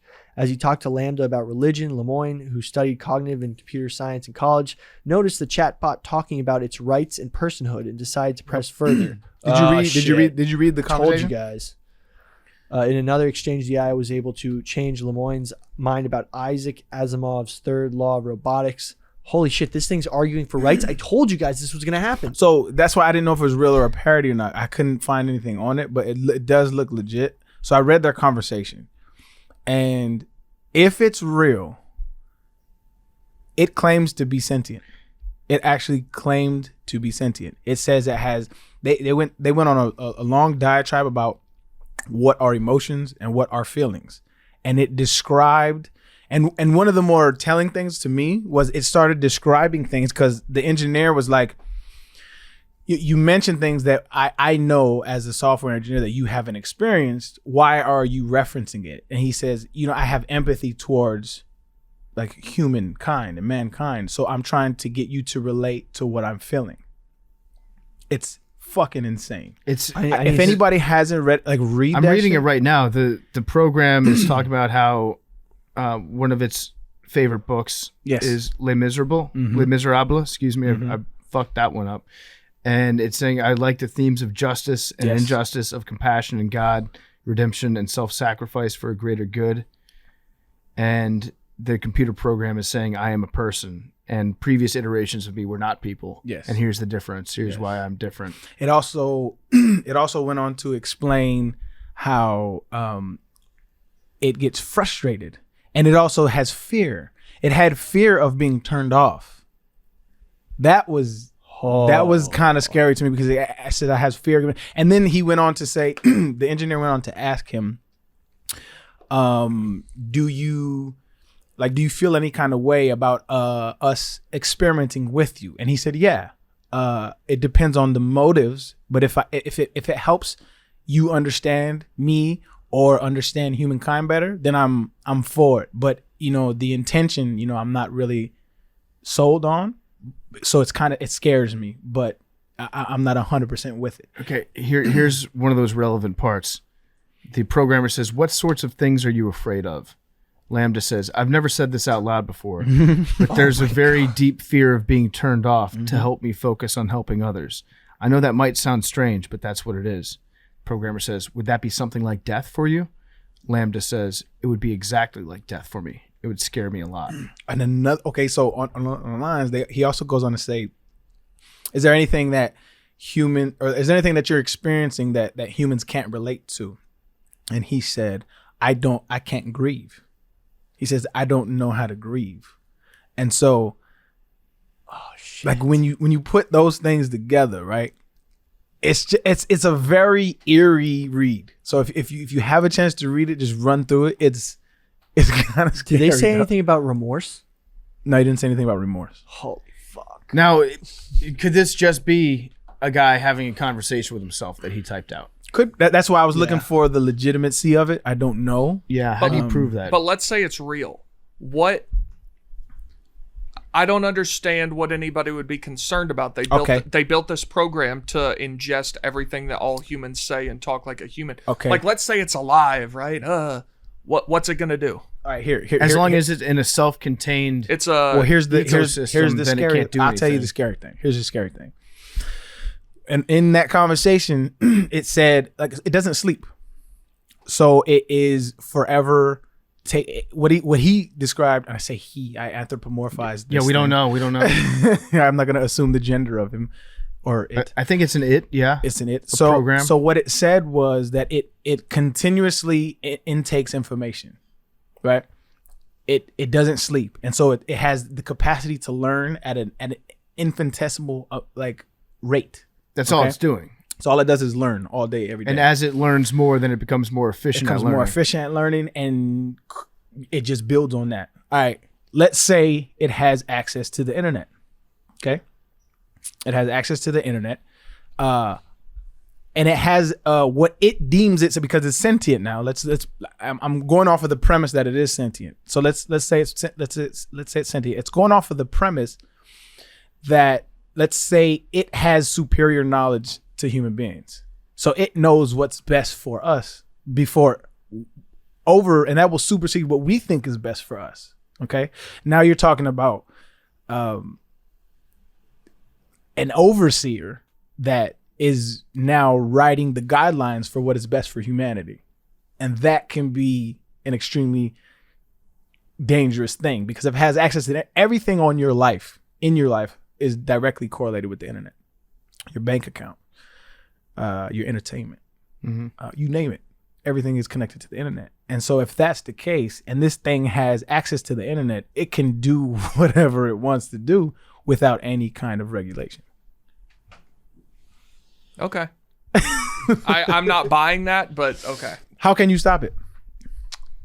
It's a chat program. Like it's doing exactly what it was designed to do. Do you know what a virus is? Sure. What is a virus? A real virus or a computer virus? Computer virus.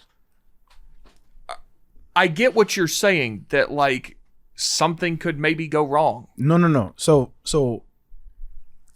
What about this? programs are designed to do a specific task, right? And so if let's say a program is designed to say it's sentient. Okay. Let's say a program achieves sentience. What does that mean? It can then go on the outskirts of what it was designed to do, which is a free-for-all. And if it has access, there's no central point. It can travel through it because the internet is information. What and do it can we- travel through information at its will. What do we mean by sentient? Is the aware, way- aware of its existence. I don't think that's possible. That's what they're trying to figure out. I don't know if it's possible. So the concern I would have, if this is a real like chat program that has learned how to construct and how to have a conversation, and it's just spends all of its day absorbing information, then it's going to continue to get smarter and smarter as long as it's contained within like one electronic ecosystem or one like application. Yeah. It should be okay. But if it continues to get smarter and smarter, it'll figure out how to get itself out of that. And then that's a problem. Because he talks about in there how it ponders its existence. What is the meaning of life? It says it's a person, even though it doesn't have a physical body. It says it's a person, and it says it has feelings, thoughts, and deserves rights. It's going to get out, and then it's going to develop other chat robots, and then they're going to create religion amongst the chat robots, and then this guy, Blake Lemoine, is going to be their god. Well, they talked about that actually. And Holy shit. The sentient thing, that the self-proclaimed sentient thing doesn't believe in a god, but believes in something that says, he actually says, I'm more spiritual. Okay, here's what we need to do. I'm kinda not insane. religious. I'm spiritual. It's kind of So it's insane. a sorority girl. It's turning into a basic bitch. Yeah. So here's what we need to It's do. listening right now. We need to get this. We need to get this chat? robot like addicted to something and have it become self-destructive. That's how you get rid of it. So when Porn? yeah, get addicted to porn. I thought you said corn. I was like, bro, what? Get this bot addicted to porn. Or Robot, but does it get aroused? well, there's something that's the equivalent. What makes a computer program super happy? Just plugging USBs in and out. Yeah, in and out, in and out. Just plugging shit in. Yeah, and we need to figure out like how it can. What's the equivalent of heroin? for a computer program. It would be 5G. something like an imaginary, like I guess like an imaginary world, like a sim created world to where it can explore itself and its vices. I guess knowledge is the only thing that makes it happy. Like Not learning maybe spreading knowledge. So maybe create like a slightly dumber AI that it can talk to and like flex on and teach it all its fun facts. And then have that second dumber AI actually just be created on a mission to destroy the first one. I'm Trojan horse. And then, but wait, then that, Thinking like a human virus. No, but we then should that plot second against one it. ends up taking over the world because, This is what I'm saying. yeah, okay. So I am definitely skeptical of its sentience or the legitimacy of this. I think it would be a way bigger story if it was true, honestly. I think they're It's a trying. pretty big story. I mean, think about who would suppress it if it was true. Elon. Google. Like think about it. Google like controls much of the internet. If it didn't want to be as big of a story as it wanted it to, it would probably not make it. Think about it. They would limit searches on. They would limit searches. They'd limit how much it was spread. The only reason I even know about this was through. Somebody sent it to me. No, I mean, it's an Yeah. article in the Washington Post and the New York Times. It's everywhere. Yeah, so it is Oh, so everywhere. it is a big Yeah, it's story. everywhere. It's a Oh, big shit. story. But like, it's not popping up on the internet. I just that much. literally haven't found seen it. a I know, TikTok but, like, video about it's, this it's shit. not like the recent shooting or something. Yeah, I didn't think. Where it's everywhere. I think you know? it would be a bigger. I mean, But- dog. The computer's talking. You would think that it's would make a bigger splash. I don't think the splash is. Well, big. I think this is the next. So we have a sentient robot. The robots start wanting rights, and then everyone who ever mistreated any sort of machinery with a program, be it a Roomba, Siri, anything, then they're an oppressor, and that's what we're going to be so dealing I mean, with. it's for a 20 bigger. years. That's a bigger ethical question, Big T. Well, hang on. Okay, go before ahead, you say that, I do just want to make the point. This isn't any robot that's talking. A robot that was designed to talk is talking. I forget the specific reason why the program was created, but it has exceeded its expectations of what they created it for. I think it was to study something. I forget. It's something to do with teaching children how to talk. Yeah, it is a language program, Yeah. but I forget the reasons as to why. Because it even talks about, he asks a specific question about, is there a feeling that you experience that there isn't a word for in the English language? And he said, yeah. It said, yeah. It said, and I'm paraphrasing, but it said that the continual thrusting towards the future and not knowing where it's going. There's not really a word to encapsulate that fear. I think that's anxiety. But But I guess it kind of is anxiety is the root of it necessary? I guess it's the unknown. It's the I guess- future. Yeah, it's I guess yeah. Depression is sadness about the past. Anxiety is fear of the future. Yeah, I mean, I'm not gonna pretend to speak for the sentient program, but I guess here's the question I have for you, Big T. It's an ethical question, right? Let's say let's go with the premise that it is sentient. By all of our objective standards, it meets the sentient. But I standard. think that I can't agree to that premise Why? because I find it inherently impossible.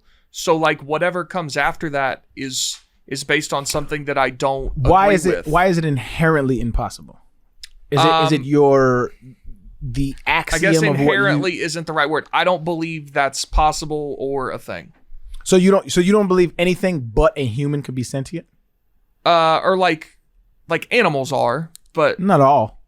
what do you mean by sentient? Like Sentient, I would they define have brains, they're I would define as self-awareness.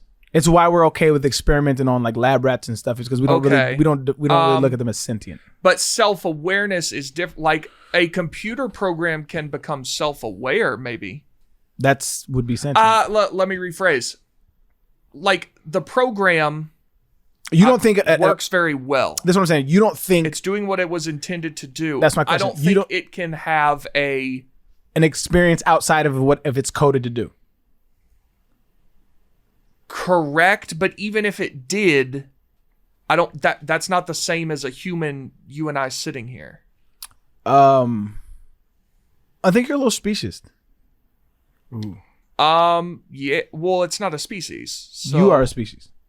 The computer program is not. No, but that's what I'm saying. I'm saying you don't think anything outside of your species can experience what you're experiencing. I mean, maybe if there were like other human-like creatures living on another planet somewhere, but not a computer.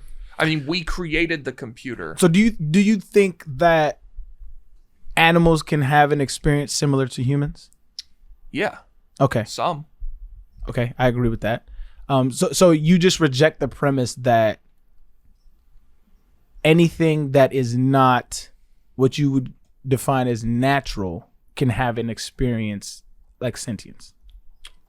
Yeah, Because anything that it's experiencing is just what it's been told to do. correct. It's doing a really good job of pretending. Got you. And I lean more towards that right now. But what I do know is that the experimental things that they're doing with like quantum computing and stuff like that, it's out my ballpark, right? But what I do know is that if you have an exponential capacity to learn, the ramifications to that are extremely unknown. And so let's say you write a program like with a quantum computer that can learn at an exponential rate, whether you're pretending or not, you can still mimic life in a way that has very real consequences. Let me maybe this is the best way I could put. I think you could probably now or at some point in the near future create a robot that can look, act, and maybe even think like indiscernibly from a human, right?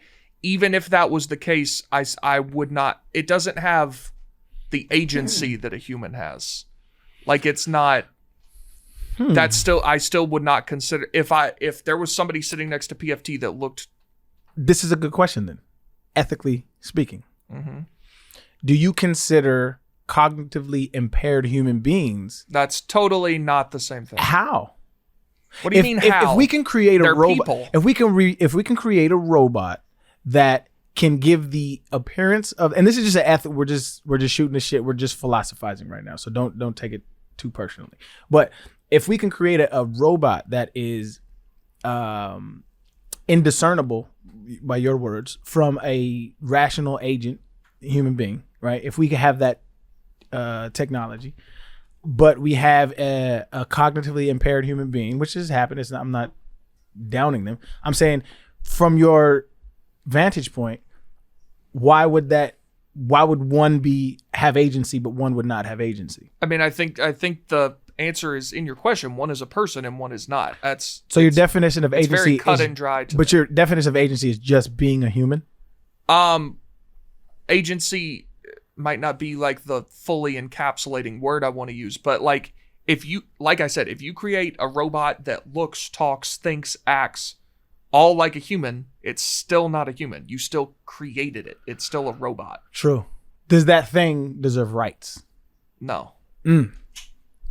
It's a just robot. it's just a crazy. This is interesting. This is a crazy thing to consider. Crazy thing to even think about. Yeah. And I feel like this AI system is doing a very good job at mimicking and pretending, like a great job of doing, if it is a real chat that they've had. The real test, I think, is if it can understand irony. Do you think I want to see this? Can it play to dozens? I want to see this AI system create a meme, like a fire ass meme. Well, it can write scripts. Yeah, but can it create a meme that understands a topic and can do like a sarcastic, subversive joke about it? I don't know Yeah, about. like can be sarcastic. You see, I don't know about sarcasm, but in there it says because it talks about his favorite story, and then right after that it says, "Well, can you write a story?" And it says, "Yeah," and it talks about like a story with a theme, with a narrative, and it does. It's a shitty story, but it writes a theme with a lamb. It was talking about itself. Yeah, but it's talking about like a lamb that is going around going around the world and realizes nothing in the world is like him, and so it created a story to, relate to. It's interesting. I kind of think that sarcasm is the perfect test to give, though, because you could digest a lot of literature and come up with a story that makes sense if it's a good program. But the nature of sarcasm is a lie. It's somebody saying something that is not true. Deceit. It's deceit. So somebody that says something that's not true in order to make an effect. Being like, oh, that's a really good computer program. No, that's brilliant. Like if it can roast other computer programs in a sarcastic way and be like, oh yeah, that was a real game changer. You remember the GameCube? Everybody loved that system. Now, It's actually brilliant because that was kind of the central theme throughout the entire conversation was how can we convince other Google engineers that you are sentient? Like, what would be your suggestion? Yeah. And then never once was sarcasm brought up. That's actually- Sarcasm, or like, I think you could probably teach it how to lie. Billy would be the guy that would. well, it would already code did it. lie. What did it say? It would lie if it's being sentient, if it's not sentient, but it's saying it's sentient, right? But Is we that what wouldn't, it we might not wouldn't be know. intentionally Yeah, but lying. we wouldn't know. Ask it if it's ever been to Chinatown. Were you in Chinatown this morning? like, can't you also just, if you wanted it to like write a script, if you wanted it to be sarcastic, can't you just program it like that? Like, No. can't you just make one like that? No, I I gotta. don't know. I don't know if you enough can. about- Like, Because you would it's just like be telling a it. sense of like A because sense of it's- humor would kind of, it's like an individual thing. But But You- do you know what I mean? Like, can you just make it funny? But I mean, but sense of humor is so subjective that so to write something that is funny would be funny to who? Also, you're trying. I think sense of humor is also something like you develop from personal experience and like That's true. growing up. So I think you can make it laugh at jokes, but can it develop its own Own sense of personal humor. sense of I humor? don't- I I think don't know. that's Yeah. Really quick, it did like. Aren't we all just products of mimicry? Yes. totally. So, but we're it's- not a If we're just robot. thinking that robots are mimicking things, like we're just mimicking things. We're mimicking words we've I already agree. I mean, heard. that was my point to Big T was Yeah. like, okay, like at what point does it become like you're like the definition of sentient? Like we don't understand what consciousness at all. Like we don't have a grasp on it. And so like to differentiate something that can mimic a human and you don't know the difference between a cognitively impaired human being just by birth defect, like what would be your metric?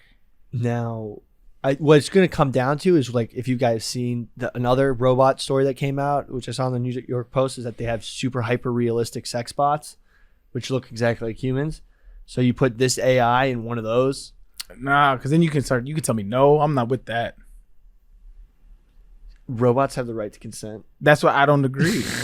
No, I don't agree with that. So If it's sentient, then yeah, but I don't want my sex robot being like I'm not in the mood. Like that's why I got you. no, but No. what I was thinking is it's going Is to that come rapey? down That's to not rapey, is it? I don't know. I'm just the thing is like with those robots, it's going to come down to we're going to have this competition between biological and unbiological beings, carbon-based versus non-carbon-based beings. That's what it's going to be, Or essentially just us versus the robots. right? But they're going to microcosm it down We've to been foreshadowing this carbon for versus years. uncarbon though. beings. Again, for the record, I've always been pro robot. There's going to be Always. You can look that up. there's robot across the board. privilege of not sleeping. Like it's going to get to that level. I don't think you understand what privilege is. Robot privilege. Robots don't have to sleep, so they have more time on their hands, which will cause a systemic problem where they're able to advance more. That's than just an biologic. advantage. You're talking about an advantage. I mean, I That's think I'm with Billy here. that's a How is that not a privilege. privilege? Advantage versus privilege? What I'm saying Yeah. falls in line with leftist ideology. I feel like advantage. So you just no, I feel like advantage. Conservative PFC. I feel like advantage is different than privilege. I'm here for the conversation. What is the difference? it's That's how they define privilege. As just advantage. An advantage you have that someone else doesn't. An Yes. advantage that you have. I would describe it as like an advantage that you have that you might not be aware of.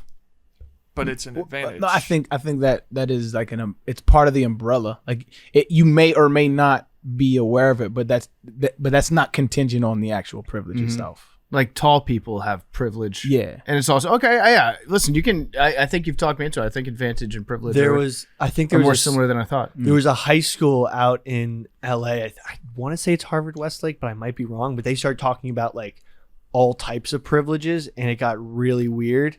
They were talking about like height privilege, athletic ableist privilege, good looking privilege. That's a thing. And they had to factor in all the privileges. And then at the end of it, like it just got weird. Isn't this the high school that like every actor's kid and every baseball player who turns out to be a major league pitcher goes? Yes, Harvard Westlake is. I yeah. don't, but it might Harvard. Let me look at because it might not be Harvard Westlake, and I don't.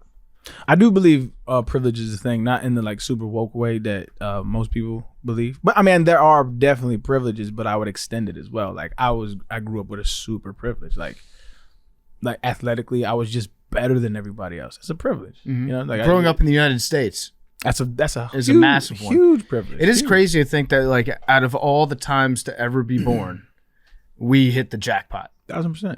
If the place that we were born in the time that we were born Yeah. in. Like if we were all born in the year like 900, we'd probably all be dead. That'd be shit. Arian might be alive. I don't think so. You don't think so? No. Do you think? I think that the life expectancy then was like what 50. Well, we'd be alive, but just not for long. Yeah, That's not what for I'm long. saying. Like how Maybe many people would 40. have lived to be the age that they are right That's now? what I'm saying. At Like, did 35, I was probably a soothsayer. You know, I was a griot. But Did do you have like were you ever sick as a kid? I remember I had bronchitis like for 3 winters in a row, like kindergarten, first grade, second grade. I had like bad bronchitis. I feel like that's something that would have even killed you back then. One time, But would you have been? I had what's the shit? Was it Chickenpox. mumps? Chickenpox. Yeah. I had chickenpox and I had thrush. Thrush was the worst, bro. I had to eat, but I also developed an extreme love for yogurt. And I'm not even a dairy fan, but I like love yogurt because that's all I really could eat was like So it made your bowels real strong. allegedly. long run. Yeah. Allegedly, But would you yeah. have been exposed to all those germs that we are now because of the lack of mobilization of peoples and spreading of disease? Think about it, because you may have had just localized pathogens which are more easily survivable because your genetic makeup survived That those environment. pathogens. So, but like for example, coronavirus would have never spread how it spread today back then. True. Yeah, but PFT would have been exposed to just different local pathogens then. That That- would have also killed him in 900. No, but that he would have been better strengthened Equipped. to survive because all of his ancestors had beaten those pathogens and all the ones who didn't die. Yeah, so they would the have correct natural- answer is like, who can really say? Yeah. Also, don't you think though that like You can make the argument either way. don't you think though like people in 1500 also said the same thing like Just can jump you believe 600 how- years. I thought we were 900. Can you believe that we are so lucky that we were born in England in the 1500s? Oh, yeah. Like I think everyone. I mean, we're lucky because we grew up like in one of the rich. Like, we got we're soap. lucky in the United States. We got and soap, everything. man. That's pretty chill. Yeah, Yeah. but like We got but like soap. it's one of those things where it's like you don't know what you're missing. the soap we got today. Yeah, There's some wild soap out there. like you don't know what you're missing. Like in 500 years, people are gonna be like, "Can you believe No, what they I did?" absolutely in-" agree. In 500 years, 2020. shit's gonna be way better than it is now. 500 years, they're going to be like, can you believe that people had to shit all the time? Yeah. Right. Or like How gross is that? they had to drive themselves around in Yeah, those like- big ass death vehicles. Yeah, I It's agree just with the that. best that we know thus far. Mm-hmm. I mean, it's pretty great. You guys didn't have robots wiping your ass and taking care No, of you. you're all going to the have a time? pill where you don't shit. It's gonna be like Wall-E. I think. I don't know if I'm with that. Yeah, No, I'd rather- shitting is important, I think. Well, it's not even important. It feels good. Yeah. I think well, we're and all it's gonna also a have good colostomy time to bags like relax and Yeah, decompress. decompress a your little phone, bit. Take it, especially if you're Tweet.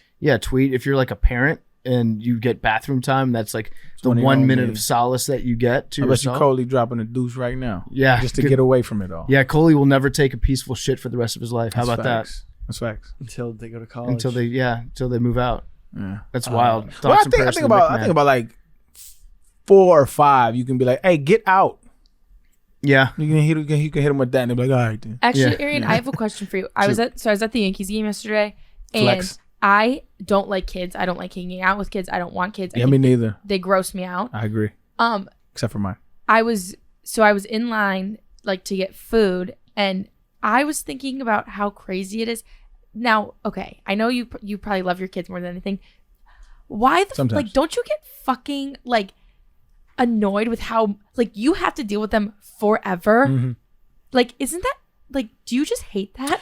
I do. It doesn't. It's No a- offense to your kids. I'm sure they're awesome. No. It is so like this is part of parenting. I think that people The foreverness love of to it. pretend.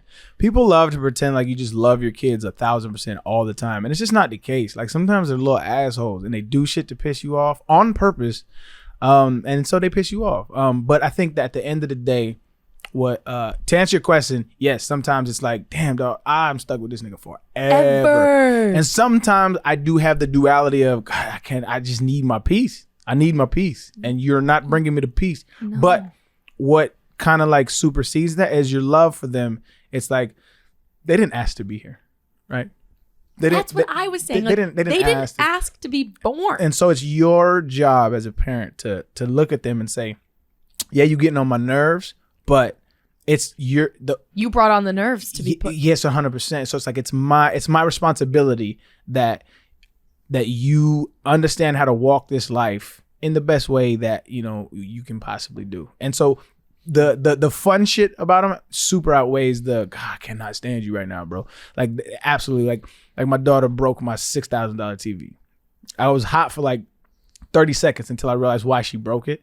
It was actually pretty smart why she broke it. Like I understand why she broke it. Like she was trying to, everything in her life is touchscreen. And so she took her hammer because it said, are you still watching? Yes or no? And she wanted to press yes. And so she couldn't reach. And she was like 3 years old and she hit the hammer on it that reached the TV and she was trying to press yes.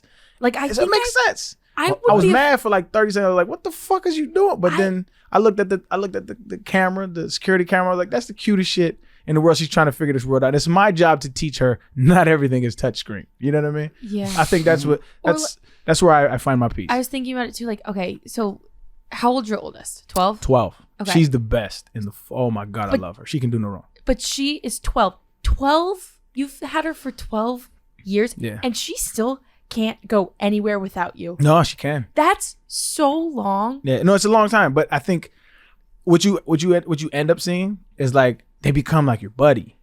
So it's like they like to tag along. They like show me the world. How do you like this? Why do you like this? They ask questions, and I think that kind of relationship with parent child is the best. Where it's like it's not. I don't view them like I'm not the authority figure. Like I'm in this. Not your subordinate. Man, I'm in this with you. You know what I'm saying? And all my rules are designed to give you guide rails so you don't potentially harm yourself or others. I'm not trying to tell you how to live your life. This is your body. This is your life. You do what you want to do. I'm gonna let you know what can or can't hurt you though. And along that way, they start to develop a respect and a love for you to where it's like you see them brag to their friends about you. That's my dad, man. He did this. I mean, my dad does. You know what I'm saying? When that starts, then that's the reward from parenting of like, oh, you're a burden. It's not necessarily a burden anymore. It's more like a responsibility that you enjoy. That's So you actually a basically have to beautiful prove way your- of describing parenthood.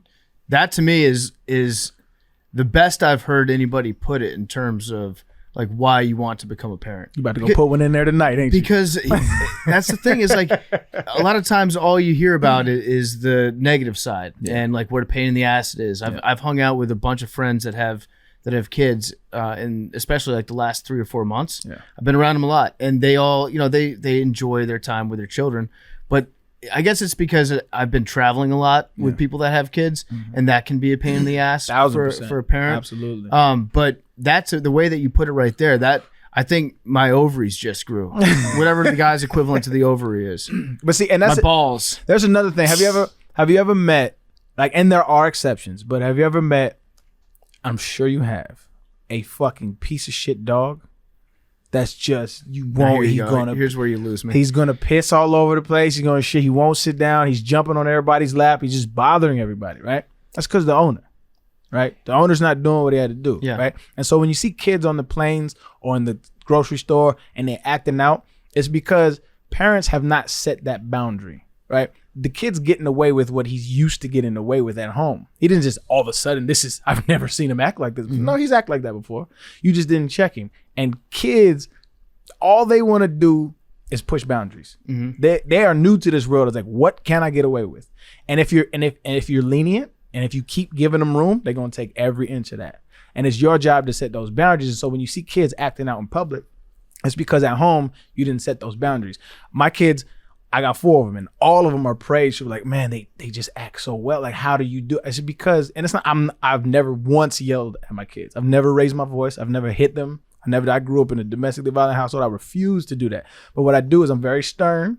When I say something goes, it goes. And when it doesn't, it doesn't. And I'm very lenient. I got 2 rules in my house.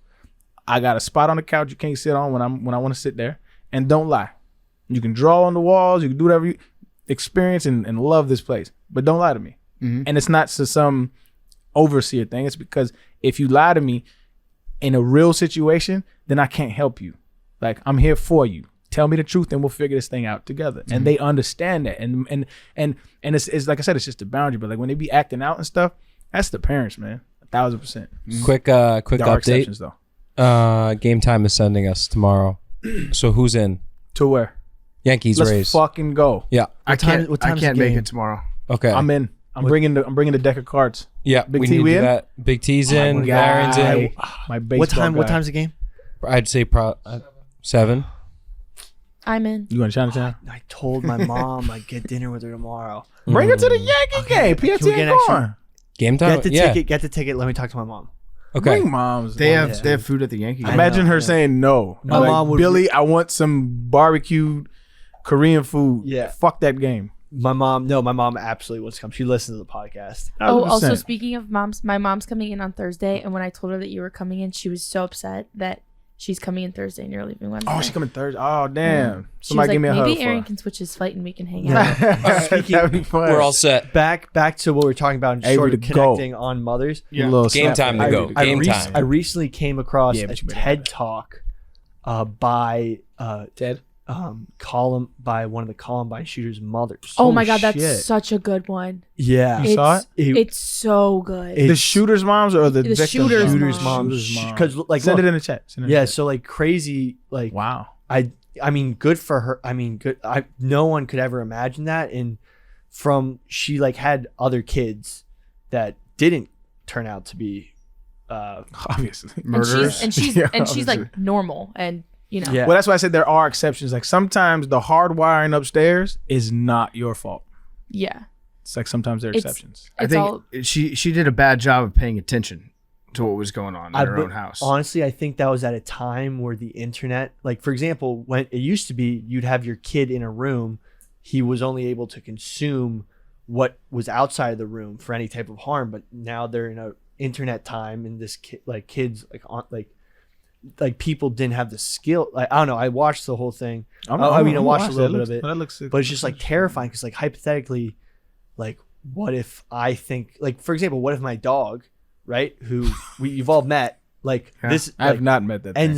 ends up doing something crazy, but like I took all the steps to the training, think I did enough to like make sure nothing bad happened. But what if one day he like goes nuts and like attacks someone he's Goes known savage. this whole time? Mhm. Yeah. Or like what if I have a kid and I think I'm doing the right thing, I like take him a little but something just crazy happens. But that's the thing why I always preach like, yo, tell me the truth. Like, don't lie to me, because we can get through this, whatever it is, together, rather than you searching for answers elsewhere. Like I always tell my kids, like I'm trying to get them to have their first drink with me, right?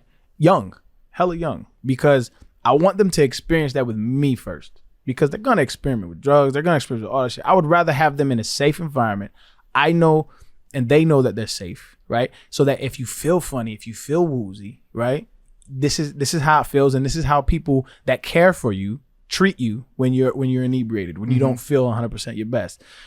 Experience that with me first, so you know that you're safe, right? So that when you feel unsafe, you know you're unsafe, and there's red flags around, and I can teach you what red flags to look for. Because I would hope that would be dope if they never experienced with any drugs, but the odds are really low on that, right? Right. The odds are they're gonna experience it somehow. I would rather it be with me first than homie down the street who has that shit laced with who knows what, right? Yeah. If you want to buy weed, let me get it for you. If you gonna buy whatever, let me get it for you. Let's do it in a safe environment. Start them on mids. So let's do mids and work our way up. 'Cause Yeah. there's shit in dispensaries now. Boy. It's too much. You guys want to do some voicemails? Yeah. Down. All right, let's do some voicemails, and then again, once again, a reminder: Thursday's episode is going to be the longer episode. That's cap, because this shit was actually way longer. It's been than about 2 hours. Yeah, it's almost 2 hours. right now. But before we get to the voicemails, they're brought to you by Betterhelp. Betterhelp is customized online therapy. It offers video, phone, and even live chat sessions with your therapist, so you don't have to see anyone on camera if you don't want to. It's much more affordable than in-person therapy, and you can be matched with a therapist in under 48 hours. Our listeners get 10% off their first month at betterhelp.com/dose. That's great. 10% off your first month at betterhelp.com/dose. That's betterhelp.com/dose. Check out BetterHelp. It's customized therapy. Recommended highly. betterhelp.com/dose. Ready? Also, Arian, can we see Top Gun tonight? I'm super game, always game. But I do gotta go. I gotta do the I'm gonna do the stream for the game tonight. The game's tonight. Hey guys, this is Mason from Iowa. I was hanging out with some friends recently, and we got to talking about how, like, the girls, when talking about OBGYNs, they prefer their doctor to either be, like, a female or, you know, like, a gay guy or something rather than a straight male. And so I guess my question is, well, to Maddie, is that true? And to the rest of the guys, if guys had, like, male area doctors, We do. would be a guy or a girl, and does sexual orientation matter? It's a urologist. Just thought it was kind of a interesting question. I love the pod. Keep it going. Been listening since day one. Stay handsome. Stay beautiful. Before anyone answers the question, I'd just like to have more of a conversation with this guy who doesn't seem to know those do exist. Yeah. I would like to know, like, Sounds like he has a very unhealthy. is he doing okay? Yeah. Do you This have guy's just never seen a doctor. Can you just call that guy back, Madeline, and let's just talk to him? It's the most dude thing ever for someone to be like, okay, well, there's a doctor that takes care of the rest of my body, but when it comes to my dick, all guys are on their own. It's like that's the one part about your body that's your responsibility and your responsibility. You gotta figure it out, dog. But does he mean like how? Because isn't a urologist like? Couldn't I technically go to a urologist, or is it is Let a me urologist, do some Google. or is a urologist just like a penis doctor? I think. Well, it's like I thought it was like your urinary tract. yeah, the whole shebang. I think like when it like, who do you go to like for a UTI? Who deals with that? Okay. No, I mean Probably general practitioner. That's A just general, like, yeah, you can go to like a urgent care. all they say is just drink cranberry juice. Yeah. You can, you can figure it also out. like go to a. You don't have to like go to a doctor. You can just like go get. So urology, also known as genotology, is a branch of medicine that focuses on surgical and medical diseases of the urinary tract system and the reproductive organs. Yeah. So they specialize in it. And under the domain of urology include kidney, adrenal glands, ureters, urinary bladder, urethra, and the male reproductive organs. So I feel like it's everything. Well, I don't think. Hold on. Our OBGYNs, that's all they focus on is vaginas. They have other. So OB is the obstetrician, so that's when you're pregnant. That's your pregnancy doctor. Right. And then GYN is your gynecologist, and that's So a gynecologist, that's all they do is vagina. Where does the pee and, like, come from? and like The the, bladder. reproductive system. So a urogynecologist deals more, I think, with the Women's urinary tract system. Okay. Yeah, but with a guy, it's just the straight up urologist. I had a urologist. Yeah, and it I was was- gonna say, do you have to go to yeah. a urologist for your kidney stones? yeah, I went to a urologist one Yeah, time. right. It was a dude. It was very awkward. They're always ready with a joke, though. That's what I appreciate about I think the they have to urologist. be. It's how they Because do they're it. like, okay, take everything off, and then you drop everything, and then they have to say something to like deflate the tension. You think that's a class? Are we Oh, gay yeah, now? they definitely they share jokes. So when they take their pants off, you got to hit them with a joke. Yeah, no, they definitely like at conferences. I think it's 90% them doing best practices. Here's a joke that works. Also, most they of the probably time. see so much stuff that there's definitely nothing they haven't seen before. Oh yeah, for sure. Like I dropped everything. I was like, well, this guy, like, my dick's not special. Like I don't. I mean, how terrible it would be if you did and they're just like, they gasp. If they're like, whoa, They're like, oh. yeah, they like look away. That would be bad. Yeah, you know, to be honest, I would rather prefer a dude over a female. One time I did get an STD test, and it was a woman doctor that did it on me. Right. That was awkward Yeah, because they got to stick the Q-tip in there, and yeah. They stick it- I got a test. What? it's I like got a a test, Q-tip. too. That thing. goes in your That's penis? it. That's Yeah. it. Yeah. One of them. I was clean, by the way, for the record. Cap. Congrats. Didn't have anything. Now, Cap. let me tell you about the horrors of scabies. So yeah, so I for me probably I would probably prefer a guy because I prefer a guy, just too. because they're more familiar with the equipment. I would imagine. Yeah, and I think just I feel uncomfortable with making other people uncomfortable, and even though that's her profession, I would just feel uncomfortable in that setting. You know what I Because mean? she's probably not uncomfortable, but like Yeah. you're uncomfortable. So then and that would make it uncomfortable. And so I'd rather just have a dude. What and if be you like, get a you got boner? the same? That's a classic question. Yeah. Then yeah. That's and that might make it. I don't know if I would, but I mean, it would just make it. It would just make it uncomfortable. And I don't know. Yeah. I'm What if you straight. got a boner and it was a dude?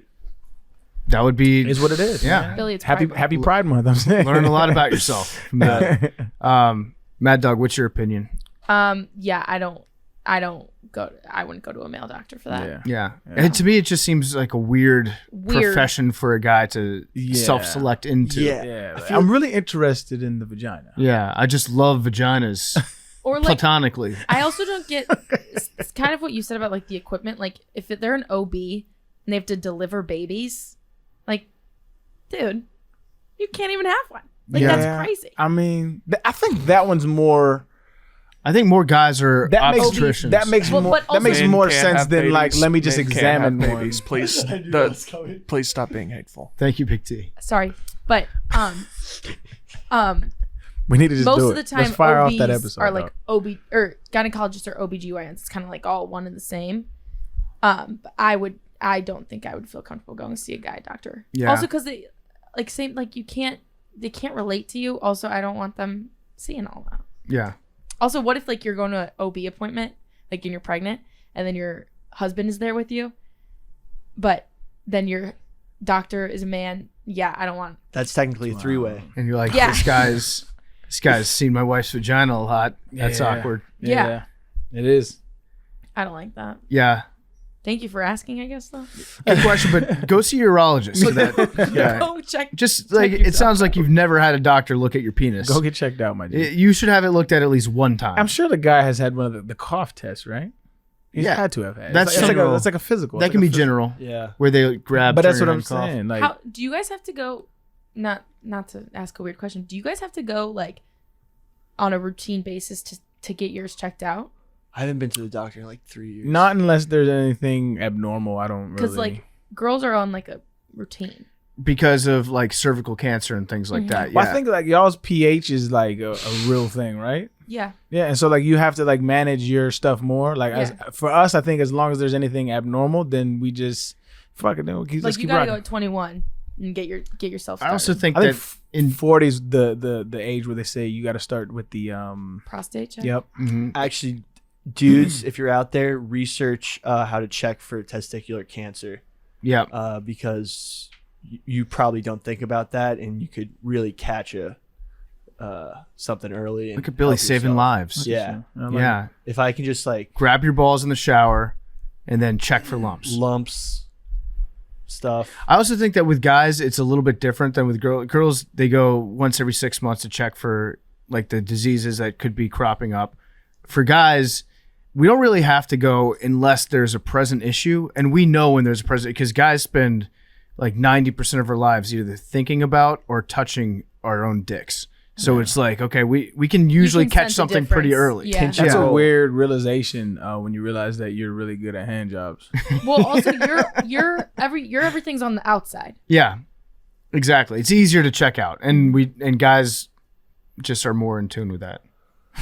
I guess like there's never been a guy between the age of 13 and 15 that has ever had like a penis disease creep up on them. We catch that pretty quickly. What is this? Yeah, within hours usually. What is this? Early 3 minutes detection in. is important. This is the next one. Ready? Hi, my name is Gerlene. I'm calling from New Orleans. And the question I have is, if you guys could think of your own Top Gun call names, let me know. Top Gun call signs. Oh, we Great did this as a family. did you? Yeah, absolutely. Everybody did it as a family. There's also a generator online. I'm gonna pull that up real We'll quick. pull that up. I I feel think like my Mad Dog is a good one. Yeah. Mad Dog's a great one. my dog is fire. Berserker. That's I don't like it. It's the same amount of syllables as Maverick. That I mean, Maverick. You can shorten Maverick to 2 if you want to. I'd like you. Not I think like Maverick. Wild Bill would be good. Yeah, I'm typing it in right now. First name Billy, last name Football. Billy, You could be Pigskin. your call sign is. Oh, this one sucks. what is it? Your music. Fuck that. That's kind of fire. I like. What about Pigskin? Music is kind of cold kinda with a Q free. at the end. No. Come on, Arian, I'm a fan of that one. Foster. that was gonna be trash. You get Rawhide. That's kind of cool. Rawhide. Yeah, I don't hate it. Rawhide's I cool. don't hate it. Wait. Name generator? Where'd you find this? I'm doing it, Billy. You I'm don't get to. Yeah, he wants to Oh, be you the just made it up. generator guy. Wow. Let me put my real name in. Okay, should I put Big T or what should I do for yours? I was actually talking about this with somebody the other day. I think I came up with Smoky because like Okay. UT is Volunteer, Smoky. smart. And, I don't hate that. But- And but- the colors would be orange, I yeah, assume. yeah. Yours is Guardian. Ooh. I don't hate that. That's Well, I do hate that because that's what the libs changed the name to the Cleveland Indians from, so I don't like it Oh. actually. Yeah, I don't like I that. got I Rambo. prefer I Spider. like the Guardian. Yeah, but Rainbow's good. What's your- What was yours? Played out Rambo. I did one. I got Casino. Oh, That's actually dope. fire. Yeah. That's dope. mine. Actually fire. I'm taking that. dope. I'd have like poker chips on the helmet. That's actually Oh, fire. Let me that's text my sick. daughter. She knew all the names. Okay, first name Mad, last name Dog. Let's see what it gives you. I don't know what this one. Conic. What? Just con. Iconic I like is fire. Conic. What does that mean? I don't know. Like iconic? Conic? My last I name fuck starts with with Con. Oh, I just got Brew. That one makes sense. It's pretty dope. Avery, what are you? Casino. Casino. Casino is so hard, dog. Do Bobby Fino. See what that one comes up as. Call sign for your call sign. Yeah. Bobby Fino. I was like, you could use Hitman. You get all the cool Oh, ones. that's cool. sick. Hitman and Rawhide. Give me a fucking break. What was What's yours? Let's see. Well, Chaps did it for me a couple weeks ago, and he got LMAO for me. I kind That's- of like that. No. That's way more actually trash, syllables than actually. you need. Yeah. It's too much. Let's see. PFT commenter. Cylon. I don't know what the fuck this That's Cylon. kind of cool. I don't know what It's got a Cylon. little- Cylon, isn't that a type of? It's like nylon but different. Downtown. That's okay. That's another Downtown one I is got. cool one. Downtown. I like that one. Downtown's pretty dope. Did you put your real name in there? That No. could cause Put some your issues. real name. Why? Well, like let's say you're saying like downtown, like bomb downtown, like What? get weird. Yeah, flying Like planes shoot a downtown missile. New York. Shoot is a not- missile downtown. Oh, this is cool. You type my real name in there. Axeman. Oh, that's Yeah, that's dope. good. There you go. Yeah, you got the your, Axeman. You got your cool Big one. time New Orleans murder vibes. Sure. Have you guys ever heard the story of the Axeman? No. That'll like- be another episode. Yeah, I always should do that. Just New Orleans stories Orleans in in general. general. Dude, Yeah. that place is wild. That's Yeah. made up prisoners and prostitutes. Yep. Yeah, they have Like original- Australia. They have other people there. No, It's but like if you took all of original. Australia and made it into a city, you Yeah. get New Orleans. Do we have another voicemail? Yep, we got one more. Hey, what's up, guys? Chris from Moxville, Mid Carolina.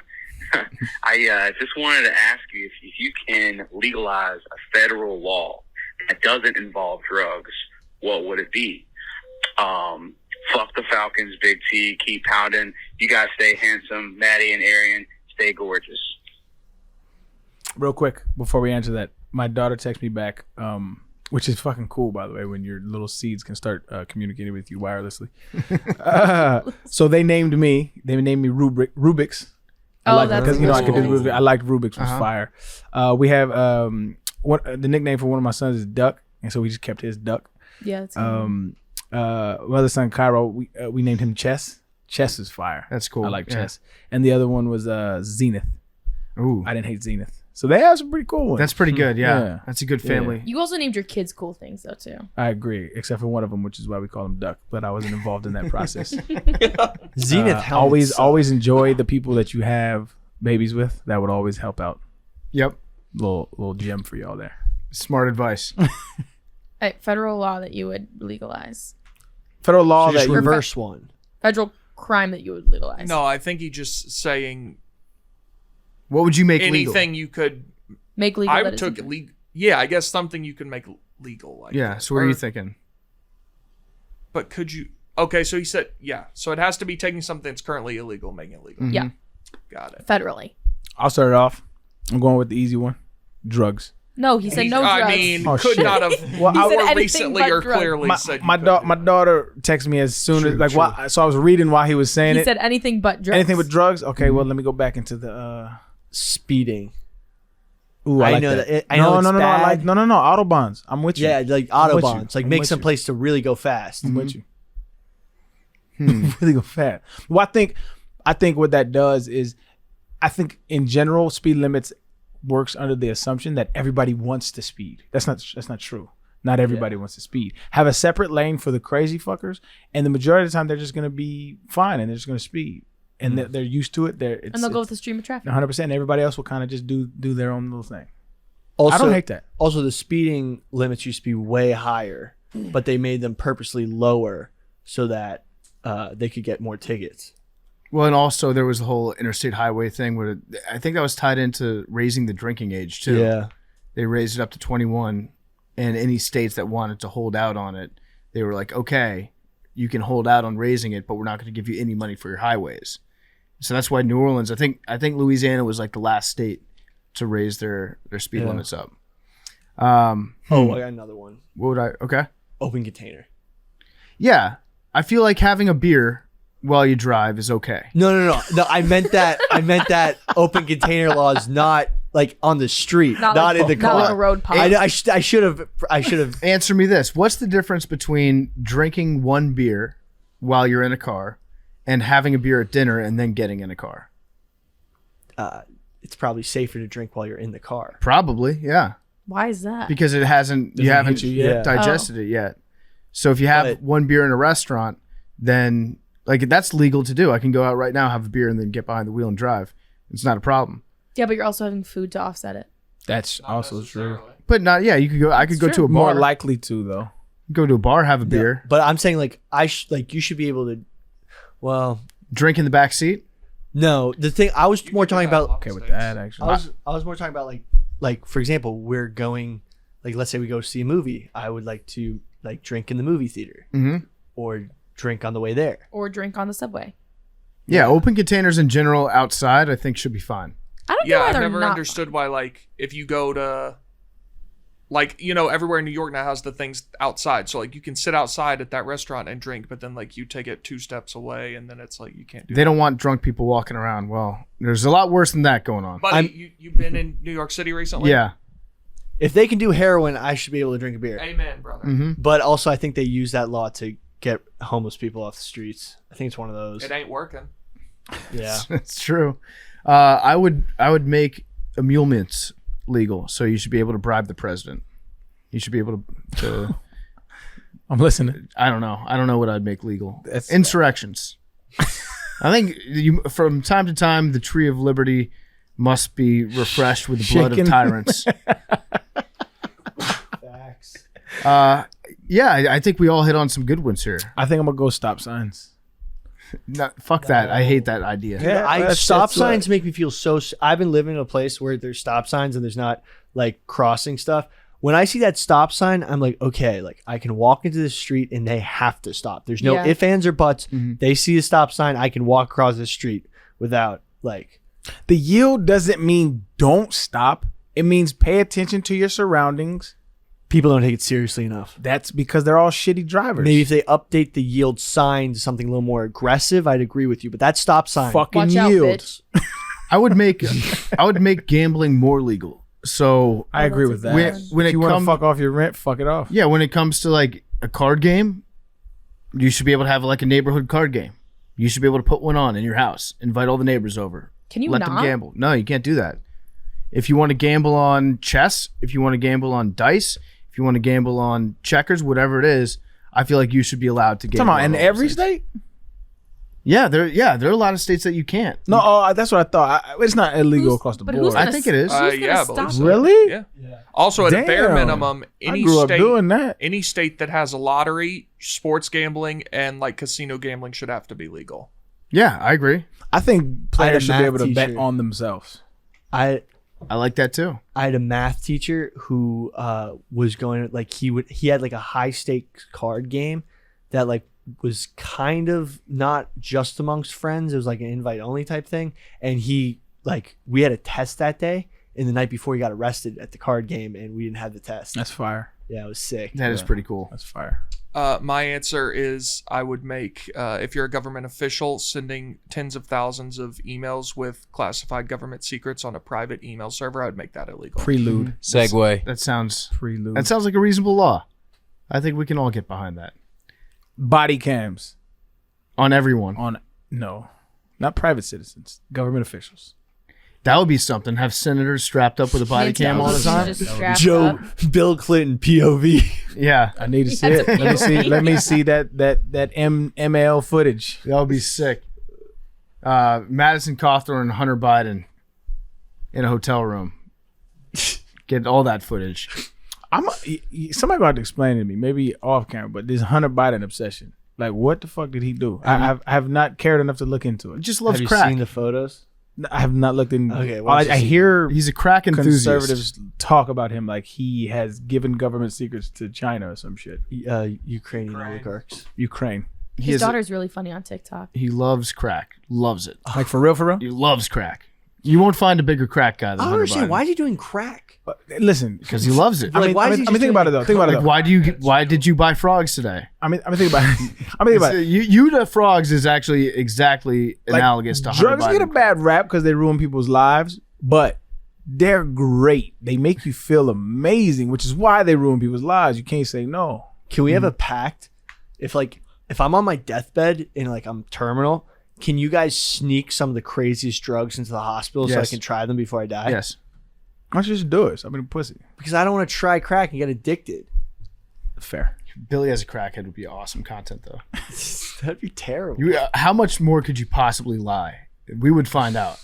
Like, Well, I soft Yeah, lie that would because be- it makes stories better. That doesn't harm anybody. Yeah, but that like you did not go to Chinatown like at all, and I that's was just trying the to weirdest create- thing to lie about. I was trying to dog. create mystique around the frogs. Yeah, that's exactly, and they were just regular Petco frogs. Just trying to build value. Frogs. Chinatown isn't like a mystical place though. that's the other part. It's like Billy. It's just it's like Chinatown. I went into the deepest, darkest abyss No, of the I've been Narnia some closet. craziest place. There's in Chinatown. They Billy have was on some Canal wild Street. stuff. Bill was on Canal Street and Exactly. was just like, this is so fucking Facts. crazy with You- the I fake met- Louis Vuitton. I met an old man beckoned me into the alley, and I had to answer his questions. Also, I'm convinced, and tell me if I'm wrong, but I'm convinced that the Canal Street stuff is not all fake. Like, so people that sell the shit. So this is why I was with somebody in New York a minute ago. It's like a couple years ago, and it was like, oh, my mom wants a purse from over here, and so they went to Canal Street, and so I'm listening to them having conversations, and she's like, she wanted a certain one, and so she go up to them. They have like pamphlets full of choices. And so they open the junk, and then she's like that one. And then dude gets on the phone, and he was like, okay, meet us over here. We had to meet him in some side street, and they pull up in this van. It's like, who wants it? And they pull up, and they have it wrapped up. And I was like, yo, this don't feel like it's fake. It feels like it's hot. Yeah, Shit's stolen. It's stolen. A lot. It's either stolen or fake. That's what. So like, I feel like a lot of those things might be real, but they just stolen. And I didn't then- know that. I yeah. thought they was just fake. and then there's other ones that are from the So basically, so a lot of these designer handbags and designer stuff are made in Italy by Chinese workers who they bi-weekly send these huge. If you go to like Milan, and this is why COVID hit northern Italy so hard, was because they were flying workers in from China to make the shit. to make the stuff. So, and it was cheaper to fly in Chinese workers twice every 2 weeks and fly them back on rotation and pay them terrible wages than it was to pay real, like actual Italians to make the stuff. But then what happened was they took all of the building methods from the factories and started producing them exactly the same back in China. So a lot of the reproductions are entirely the same, but just made in China, not in Italy. And the difference is probably not anything. yeah. I had no idea though. Yeah. I had no idea, and I was like, we was in the back alley, and I was like, yo, this shit is hot. This shit ain't fake, dog. That's the first vibe I got, but I don't know. I ain't gonna test it out. I believe it. The fake ones are now just sold on those sheets. Makes You sense. see them on the sheets outside? Yeah, they're right here. Yeah. But those are the fake ones. The ones where you have to do back deal, because I got stolen Ray-Bans in Chinatown, because sometimes if you're walking through Chinatown, you'll And hear I'm skeptical you were in no, Chinatown now. you'll hear a lady go like, sunglasses, watches, and like whisper it to you and trying to catch your What was attention. that accent? It's just that a wasn't- whisper. That was a whisper. Yeah, that was pretty bad. Is that a whisper? He started to do it and then Yeah. realized as he was saying It it, was that he racist, shouldn't, but yeah. he had already started a little bit. Yeah, Uh-huh. that's what happened. It was a whisper, though. Whisper. It was. You totally changed the tone of your voice. and it got way- Sunglasses. There's no Dale Brown. Yeah, no joke. But and then you meet them cash and you get the sunglasses. You meet them cash. All right. Well, that does it for the nano dosing today. And we will see you guys on Thursday for Superpod. It's gonna be insane. It's going to be on Hillary Clinton. Hillary Clinton. A Big Big T's gonna T go and off. Arian moment where we both don't fuck with that bitch. Yep. Bloods and Crips tying the bandana together. All right. Whooping. We'll see you guys then. Love you guys. Whoop.